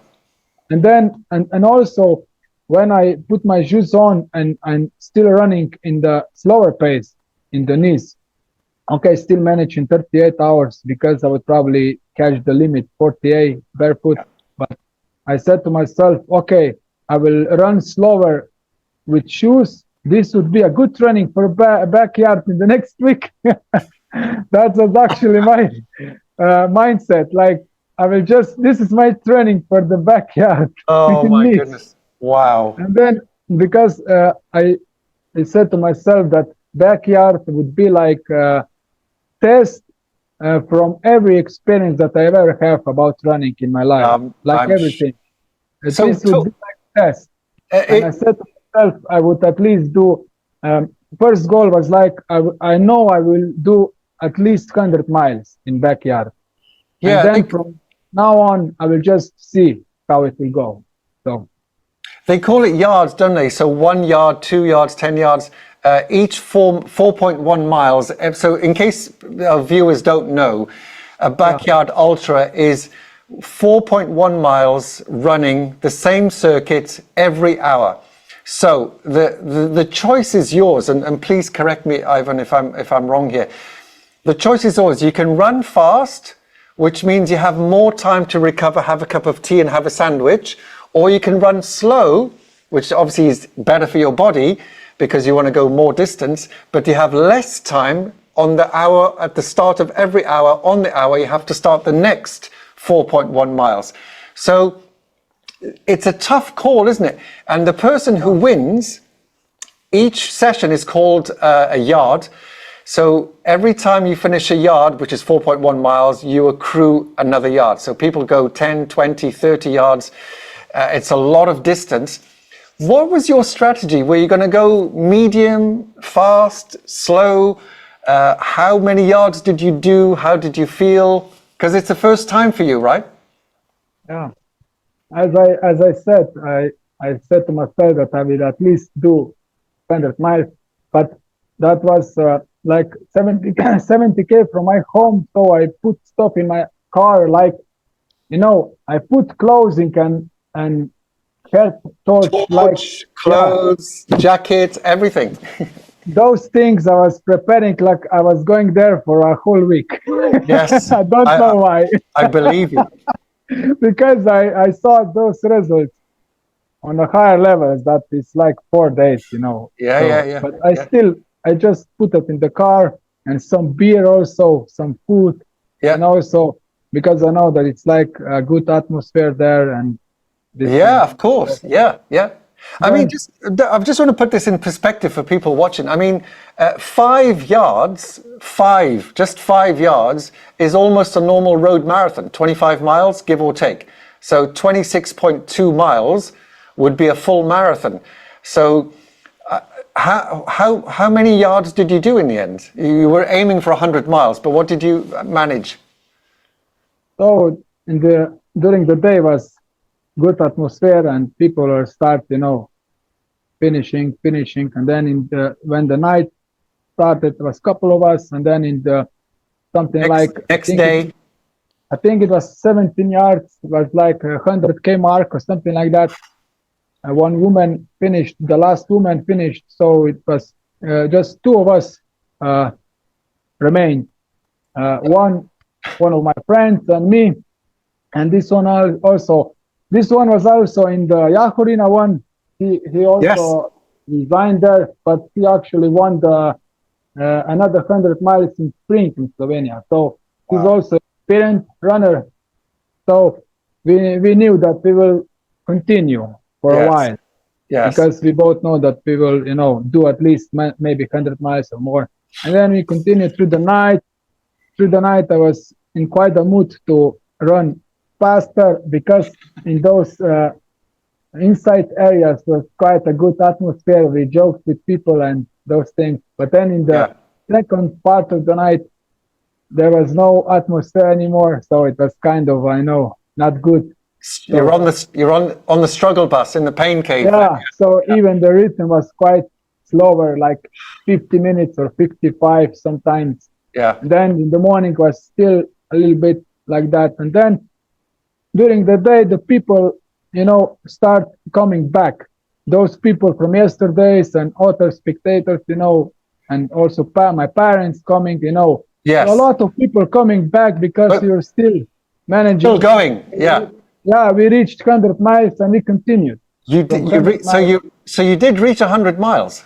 Yeah, and then It's and then amazing. I wanted to reach 200 mark because I never run 20K, 200K. I mean, and then after that, and also there was the one very good point. The national record was 207. That's 31 yards. That was the national record from, I mean, 1 year before, I think, in Croatia. In Was Croatia, just, not but okay. but 30. Slovenian record, I mean. Yes. Okay. So our goal was, and also my goal was to reach at least that. Yes. And then I didn't want to, we built that together, because if one of us would finish, Yeah. the second one just do the next One lap. more, and then you finish also. Yeah. Yeah. Yeah. So it's like a teamwork. And then I didn't have Yeah. that feeling that I would just start competitive, just to hope that he will finish. So I thought to myself, maybe I will just finish when we reach the national record. But then I find out from the organizer that it's also possible that if you reach the national record, both of us, and if you finish, both of us, we Yes. can share the national record and there is no Ah. victory. Ah. So Wow. then we did that, like You did that. So did you go 32 to 32 yards in the end, or 30? 32, and that's 200 and almost 15. Okay, it's national record, and we finished together. We didn't continue. Oh, So brilliant! we were then AF, So but you crossed the line national record. holding hands, yeah? Yeah, just Yeah, like yeah. that.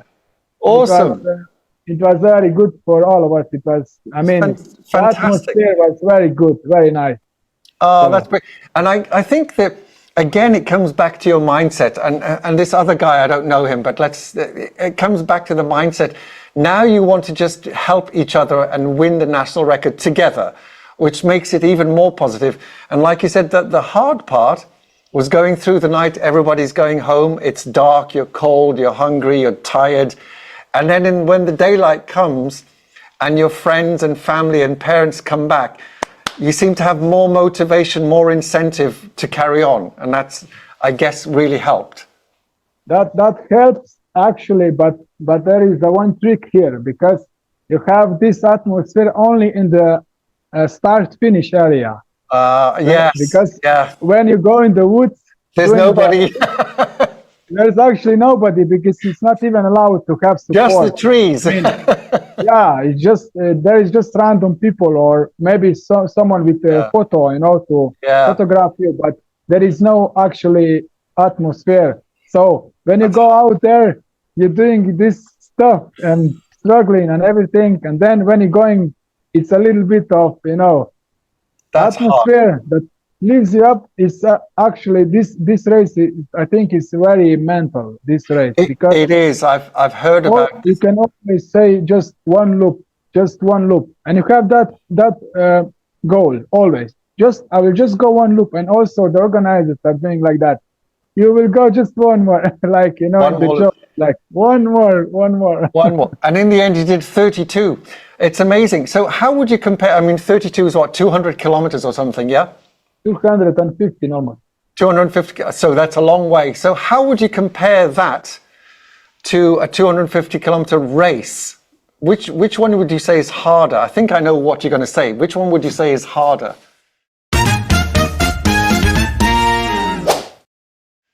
Oh, it's very tough, because even that one was different, because it's mostly flat. It has a little bit of a rise, a little bit in the woods, but it's not like a trail running. It is in the woods, but it's not like with altitude. No. So it's a flat thing actually. So I'm not used to it actually, because I'm trail runner. I'm not used to it to do it like 200 flat. Yeah. Even that was actually very tough, and also because I was doing 100 miles a week before. Yeah. I don't know how it would be to race. I have no idea actually. It's it's a totally different. Actually, yeah. Even that was actually very painful. I everything was painful. Every part of the body actually felt in pain, and also the steps. Like when I went to home, Yeah, walking up the stairs. I fall in the bed, and I was still in with shoes, and I just slept. I was dead, I believe it. How long did that take? That must have been a day and a half, 2 days? That's 32 hours, because 32 yards is 32 hours. Of course, 32 loops, 32 hours. Yeah, that's and it's the same muscle groups. It's flat, so you're not going up or down. So the same muscle groups get much more used. That's why it's much tougher. Yeah. It's amazing.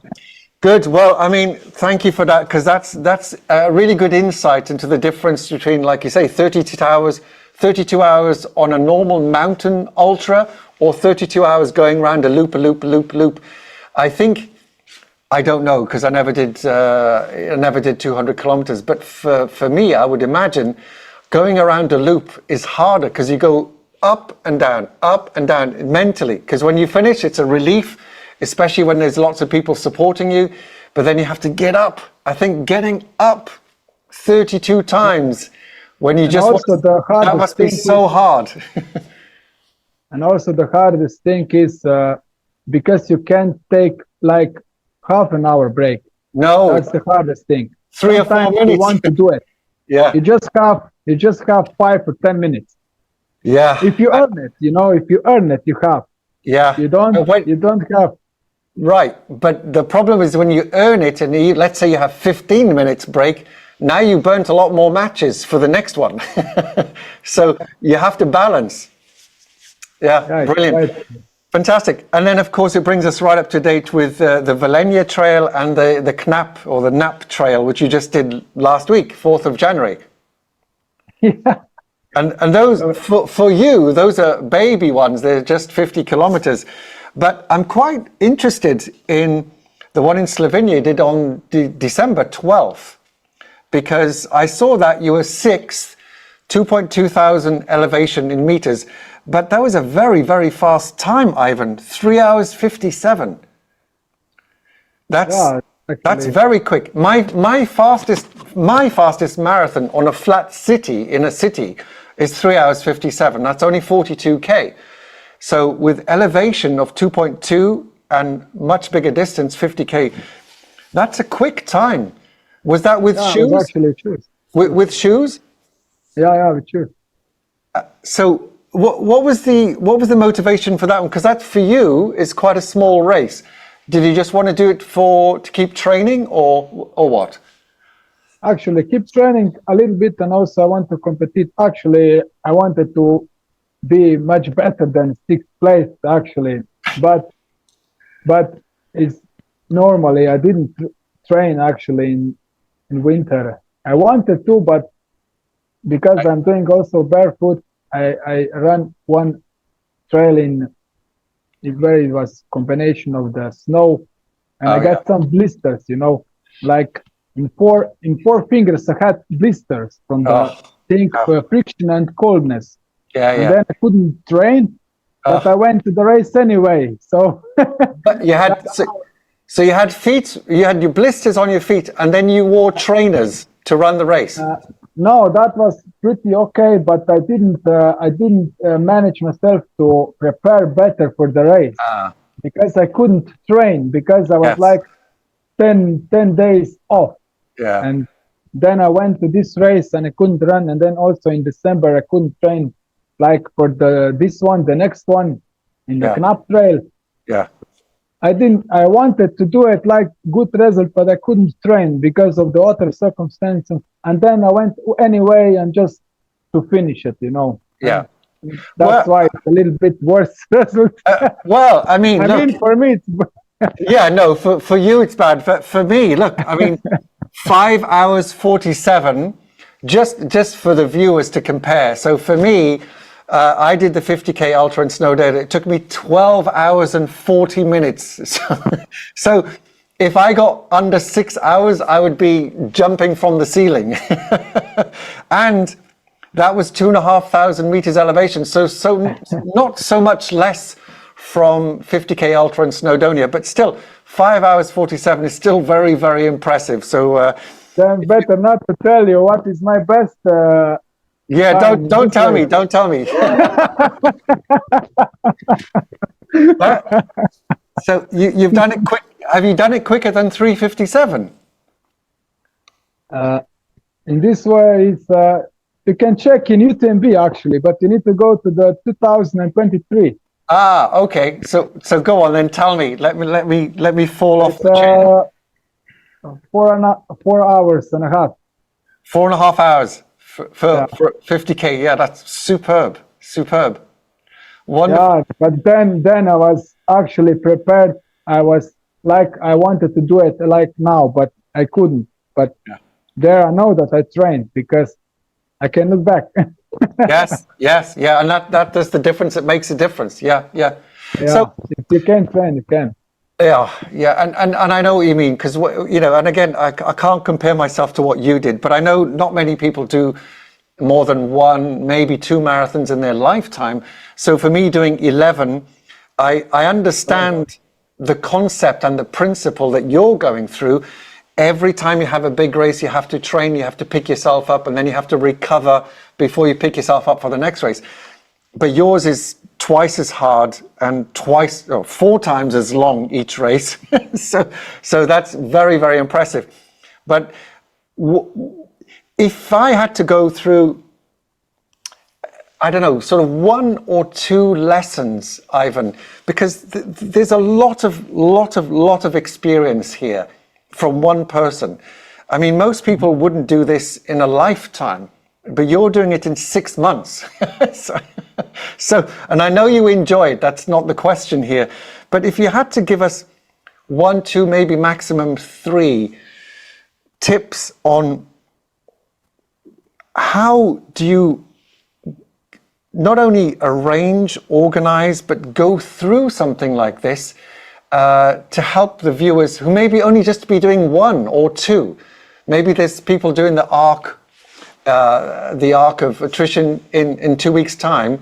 For the first time, it's their very first ultra. Or maybe, I know some people doing the UTS 100 in May, which is still only 4 months, for the first time, and it's their very first ultra. What would you say to them if you had to give them 1 or 2 bits of advice? Because you've got so much experience. I know you could probably write a book. I know that. But if you had to give me just a short 1, 2, 3 bits of advice, what would that be? The good thing is always that at least you train to some extent. And how does that look? So maybe somebody's done a half a marathon, or they do regular 10K training, but not full marathons, and certainly not an ultra.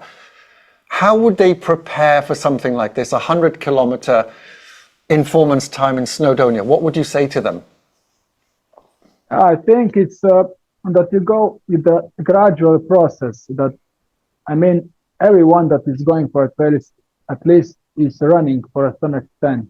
But if you want to be sure of that, it's good to do it like that is you start with your usual week, like, for example, 50K, and then you just gradually add distance and the attitude, like 50K, 60K, 70K. That would be a basic concept, just to gradually add, like, and then you can add also something for intensive, like intervals, or that depends. But you can add that, but just adding before the race, like 10 days or 1 week before the race, you just go a little bit slower and then go for a race. But then you do the classic tapering at the end for 1 or 2 weeks. Yeah, so that it varies from people to people, but that gradual process, I think, is the key. That you're not, for me, like now in the winter, I was not training almost nothing, just two like runs per week, and then I was going for a race. But that was a different story. But yeah, but your baseline, your foundation is already much higher than everybody, most other people. Yeah, that's right. Yeah, for those beginners is really good. For those beginners, really good. This gradual thing, but also I would advise something much more important, that when you're going through the everyday's life, like everything, job, family, whatever you're doing, that you're focused, like being positive, how you feel, those things, that you're not in the stressful situation all the time, and then you're going from that point to the ultra. It's not a good thing. No, a bit like you said on the race that you did with Jahirina. It makes it much harder. Yeah. Then you will, in the race, you will reflect all of those things. You will manifest everything in a much intensive way. So you will struggle, and then you won't, not to compete anymore if you have that painful experience. But if you go like this and, manage through the day how you feel, that you're in this, that you go in this enthusiastic, inspired way to the race, that you're, gradually doing everything, mindset, and also preparation to some extent, that your body is used to it enough that you will not struggle from this. And that is actually the key then to go for a ultra, and also in ultra is the same thing, that you don't go with negative. It's start something negative, that you don't go with it, but you start, doing small steps, fixing things. And also, if you are able to, that you think positive, if you can able. So those are the keys, I think. So consistency sounds like, so if we had to give you a summary, so consistency, so go out and train regularly, Maybe you're Yeah. starting on, I don't know, if you're for a first timer, maybe only 30 or 40 kilometers a week. Yeah. Start to build to 70 or 80, 90 kilometers per week, but slowly. And then keep a positive mindset and keep excited and happy about doing the event, whether it's a marathon or ultra, but also approaching the event, whether it's a marathon or ultra, to make sure that there's no stress or anxiety with other things in life. Now, of course, we can't control everything, but to try and minimize all that before you get to the start. Yeah. Okay. Yeah, and also, and then elevate. also when you're training, it's also good that if you go for a training, that it's good that you go from that better feeling. Now that you're like completely stressed, and then you force yourself to a training. That's not good. No. Then you're better to go for a relaxed training that you will feel better. But it's not good to go for a training that it's like harder. Yeah. Because if you need to force yourself for a training, it's not a good thing. No. Because you force injury or something like that. Yes, I was going to say, one, you might get injured, but two, you also don't enjoy it. And then the memory of the last one is I didn't enjoy it. And if it happens again and again and again, then all of a sudden the whole thing becomes not such an enjoyable experience. I'm going to go through the chart here very quickly, Ivan. So we're going to go through them.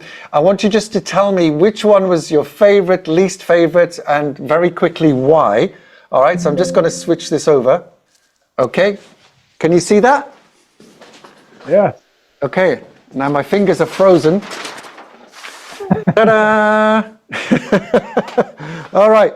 So just very quickly, because I know we're bumping up against time and I know you've been very generous with your time. So if you were to pick, let's say, your favorite and least favorite, and then the one that you enjoyed the most, because I know there's a difference. The favorite may be the fastest time, the least training. The one you enjoyed the most might be, for example, Johirino, because it was so difficult, but in the end you achieved a remarkable result. And then the least favorite, but there's a lot there. And for people watching, this is 11 ultras plus a backyard ultra that's not on this list, which was very hard, 200 kilometers. So that's 12 ultras in 6 months, which is insane. So first of all, well done, because that's incredible. So just go through that. Which one would you say was your least favorite? And just a very quick why. The least favorite, I think it's UTMB. Okay. I probably don't need to ask why, but tell me anyway. Because UTMB was actually the main focus, even much more focused than Yahorina, because Yahorina was just going through the preparation, but it was the first prize. But UTMB was the main focus, and because I didn't even finish, I don't like to remember it. But in Yahorina, I didn't want it, but Yahorina just gave me kind of a very good experience in some way. Yahorina was actually a very good lesson, I think. And also a good lesson is also UTMB.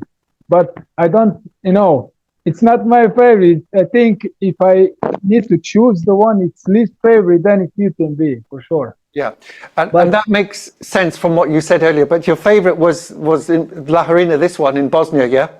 No, it's not favorite if you think compared to all other, I think. I mean, the Yahorina was just a very good lesson. Okay, so that was a good lesson. All right. Yeah, we can say that. But I think where I enjoyed the most, I think it was the last one. The Kulamanen. This one. I mean, in Sweden, the last 100 miler. Oh, the Swedish one. Yes. Yes. Because here we didn't talk about this one, but I managed actually to have quite a very positive mindset all the time.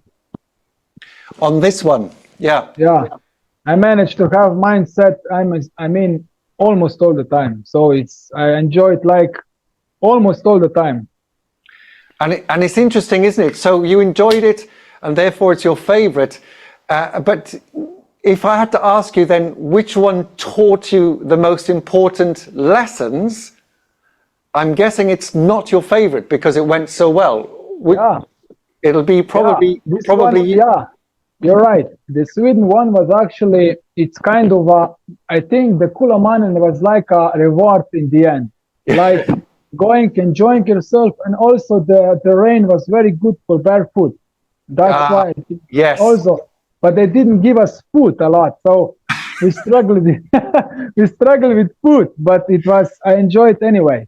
That's surprising. And also, I also have a very good backup with this backyard 200. I know that I will run this easily. Yeah, but yes, you did. You know which one is also a very good for lessons. I also picked this one. You remember in the last interview, the Snowdonia. Yes, which is off the charts here. It would be here. So on the. It's not. Okay. It's under this one, but that didn't have enough space. You did too many. Then this one was actually quite interesting in Nice. I think the Nice one, because I needed to put shoes on. Yes, was kind of interesting. So this was a mixed one, wasn't it, with shoes? Yeah, because the much more of the cold terrain, and yeah, so it was. And October 4th, yeah, it's quite cold there. I know I was there for the November 3rd, I think was my marathon. It started cold. It warmed up, but it was cold. And up in the mountains was definitely cold. Yeah. Yeah, that was because it was forecast. Actually, it was the storm. And storm brings the freshly snow, just a little bit. That's why, actually, because then it would be just okay, I think. Well, and back to UTMB as well. When we said last time that although there was a DNF, I think we said there was never a loss, always a lesson. So you didn't lose anything, but you gained the advantage of many, many lessons.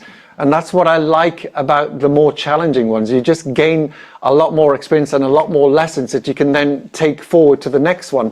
And since this was August, it sounds like when you got to Sweden and the Backyard Ultra, you learned so much that they actually seemed quite easy or easier. Yeah, I would change. I would also change in UTMB, for example, something like if I would, in UTMB, I said that I will go slower to finish it, but then I couldn't even walk normally because of this pressure. Yeah. And then I said, okay, I will finish in Courmayeur in, I think it's 90 or 80. Okay? Yeah. Yeah. But then when the bus drove me back to Chamonix, I took a rest for a couple of hours, like 4 hours I slept. And then I felt better and said to myself, next time I need to have backup plan. Yeah. It's not a good to think about backup plan, but it's good to have one, because if you are there, you don't capable of thinking like, I will go to rest, and then I don't have time to finish, at least to see the landscape around, in the Mont Blanc area. Yes. But then I said to myself, next time if I have a backup plan, I will know that when I will have the circumstances that I will not manage to finish the race, I can take a rest, real rest, like 4 hours. Yes. Not half an hour. Just sleep. Yeah. Going for a sleep, that body recovers. And set the alarm. Yeah. So in that case, I would do that. But in case of preparation, also. In case of preparations, I also change some things in like preparation. So it's this experience is actually very good for you. I think so. I think so. And also the food and the GI issues, gastrointestinal issues, that's all learning now. Whether you use those before, the same sandwiches and the same gels before, but for some reason on UTMB it didn't work. And as I think you rightly said, it's partly because of the stress and the anxiety. Even though you're already used to the same sandwiches and gels, it causes issues. And I think you're absolutely right, Ivan. To have a backup plan, or a plan B, as they say, is really important, because 80 kilometers into the UTMB, you're not thinking straight. You're tired, you're cold, you're hungry. So if you already thought about it before, sometimes even just write it down somewhere, at least then you just have to look at something, yeah, that's my backup plan, rather than, oh, what do I do now? Because now you're too tired to think. That's my backup plan for next time when I will race it, because then I can go maybe barefoot to finish it, or if you do it in 2026, I'll come and watch you. And then I think we already did this, but I mean, the easiest, was there an easy one? None of them are easy, I know that, but was there an easiest one? Yeah, if we say for easiest, we compare just 100 milers. Yes. Then I can say, because you can say 50K against 100 milers. No, but easiest would be Kulamanen, because it has just 2,500 elevation, and also because of the terrain. I was barefoot and the terrain was really good all the time almost. Brilliant. Kulamanen. So you enjoyed that one? For sure. Yeah.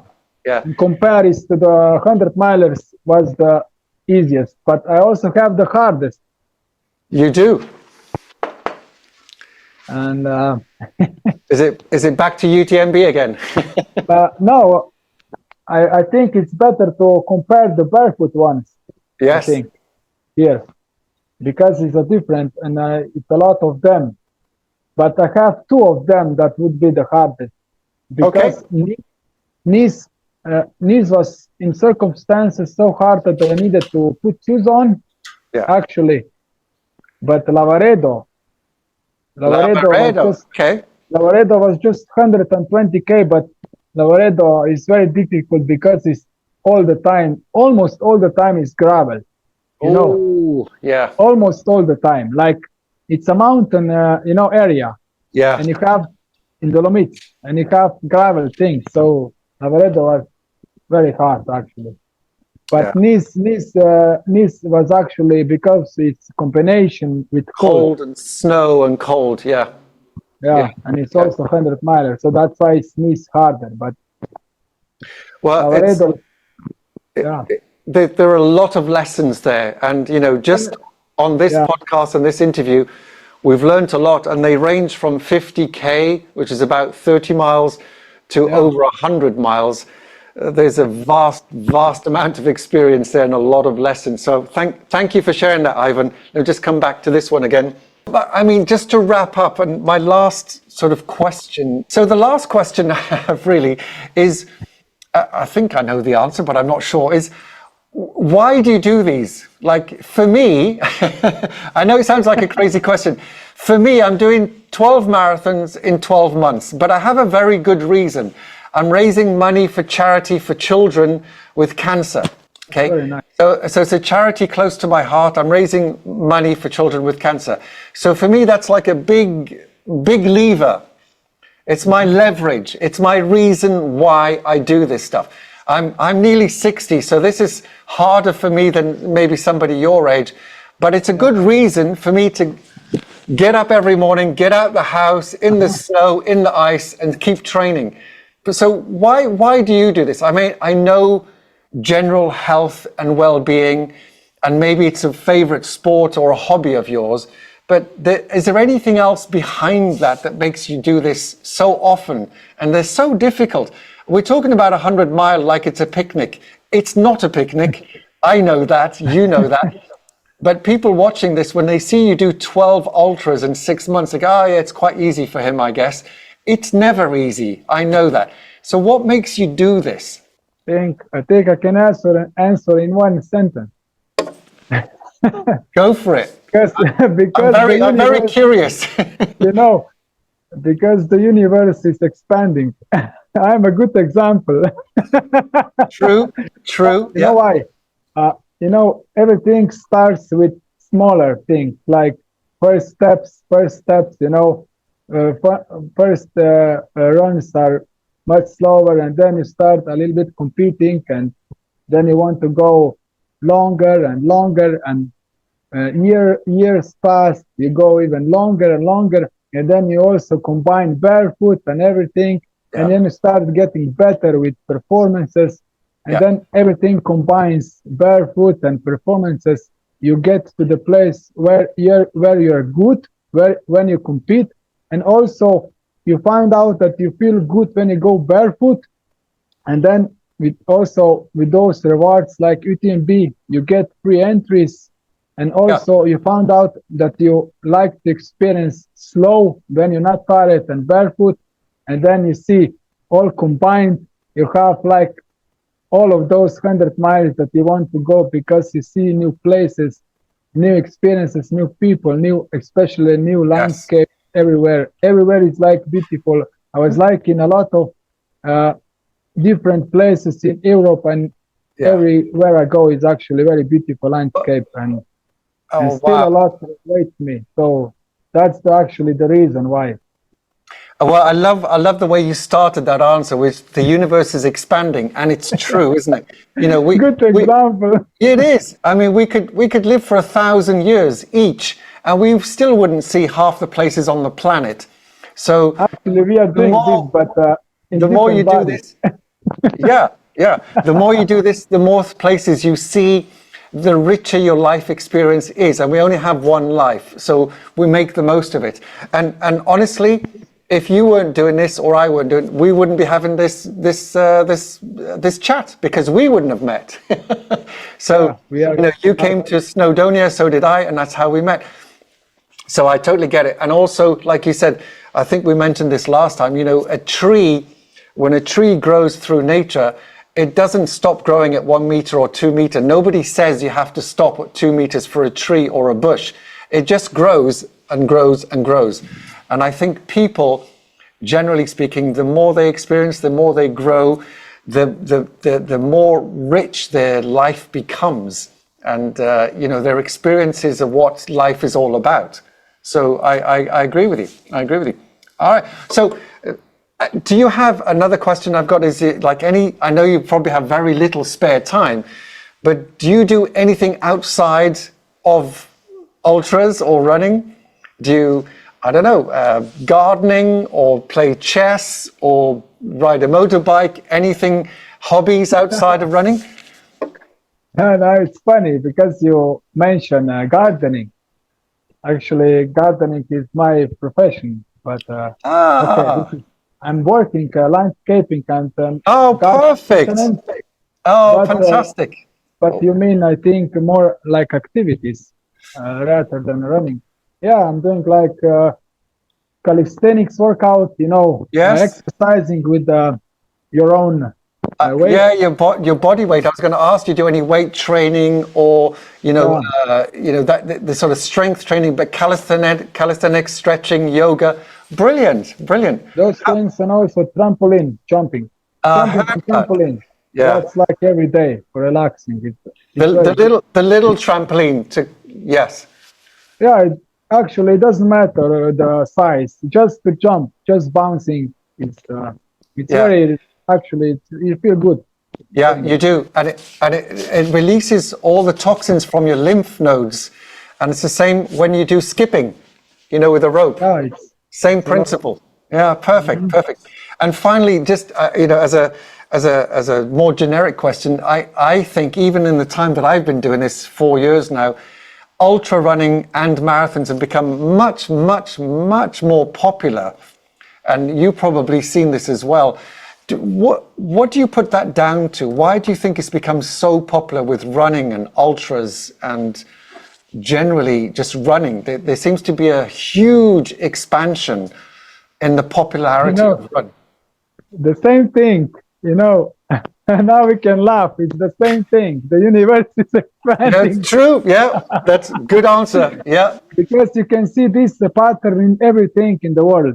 Everything is going outwards. It's like expanding to. Yeah, but then if I said to you, I don't know the facts, but let's say cycling, cycling on a bicycle or gymnastics or swimming, I don't think they're expanding as much as running, for example. I don't know the facts. I Yeah, really, I that's don't because see the idea that it's not. Running has definitely become much. I know we're in the middle of it, so we probably see it and witness it more. But I don't see cycling or gymnastics or tennis or ping pong getting much more popular like running? Yeah, that's because the running itself is very simple in nature. It's very simple, and you can go just out, you just run. And you're in the nature. It has all of those good things for you, because those specific sports is just it's too much specific. You go to the pool, you just swim. You need a bicycle. Okay, bicycle is a little bit better. You still go out and this stuff, but some sports are very specific. You need to have some conditions. And expensive. Yeah, bicycles are very expensive, and all the kit and everything that goes with it. Yeah, and also conditions. For tennis or something, you need to have tennis courts, space for train. But for running, it's very specific and very simple. You just go out and run, and also it's also very social. A lot of people are doing it, and also when you go to the race, it's a lot of people doing it. And also in the races, you have the elite runners, also all other areas of runners, like all of them. Like, it doesn't matter how old are you, or you have them in the same start. You have all of them. That's because a good point. In those other sports, it's like there is the professional, and they are doing this, and the authors don't have like competitions. I think in other sports, it's just for this group that are professionals or semi-professional or something like that. But in the running, it's a very big stretch from the top of them to the very slow of them. I think you've just made a very, very good point. Like, if you're in Formula One, for example, there's no way you could get a car and compete with Formula One. But if you're on an ultra, you could go to UTMB and race in the same race as Courtney Dauwalter or if you're in a marathon, you could go and I did actually in 2023 in the same race as Kipchoge, Elliot Kipchoge, in the same. I mean, of course, he was 4 hours ahead of me, but it's still the same race. So that's why. That's the reason. Yeah, and the community as well. Everyone can come, and and the community, everybody's helpful, everybody's supportive. There's no arrogance, there's no ego.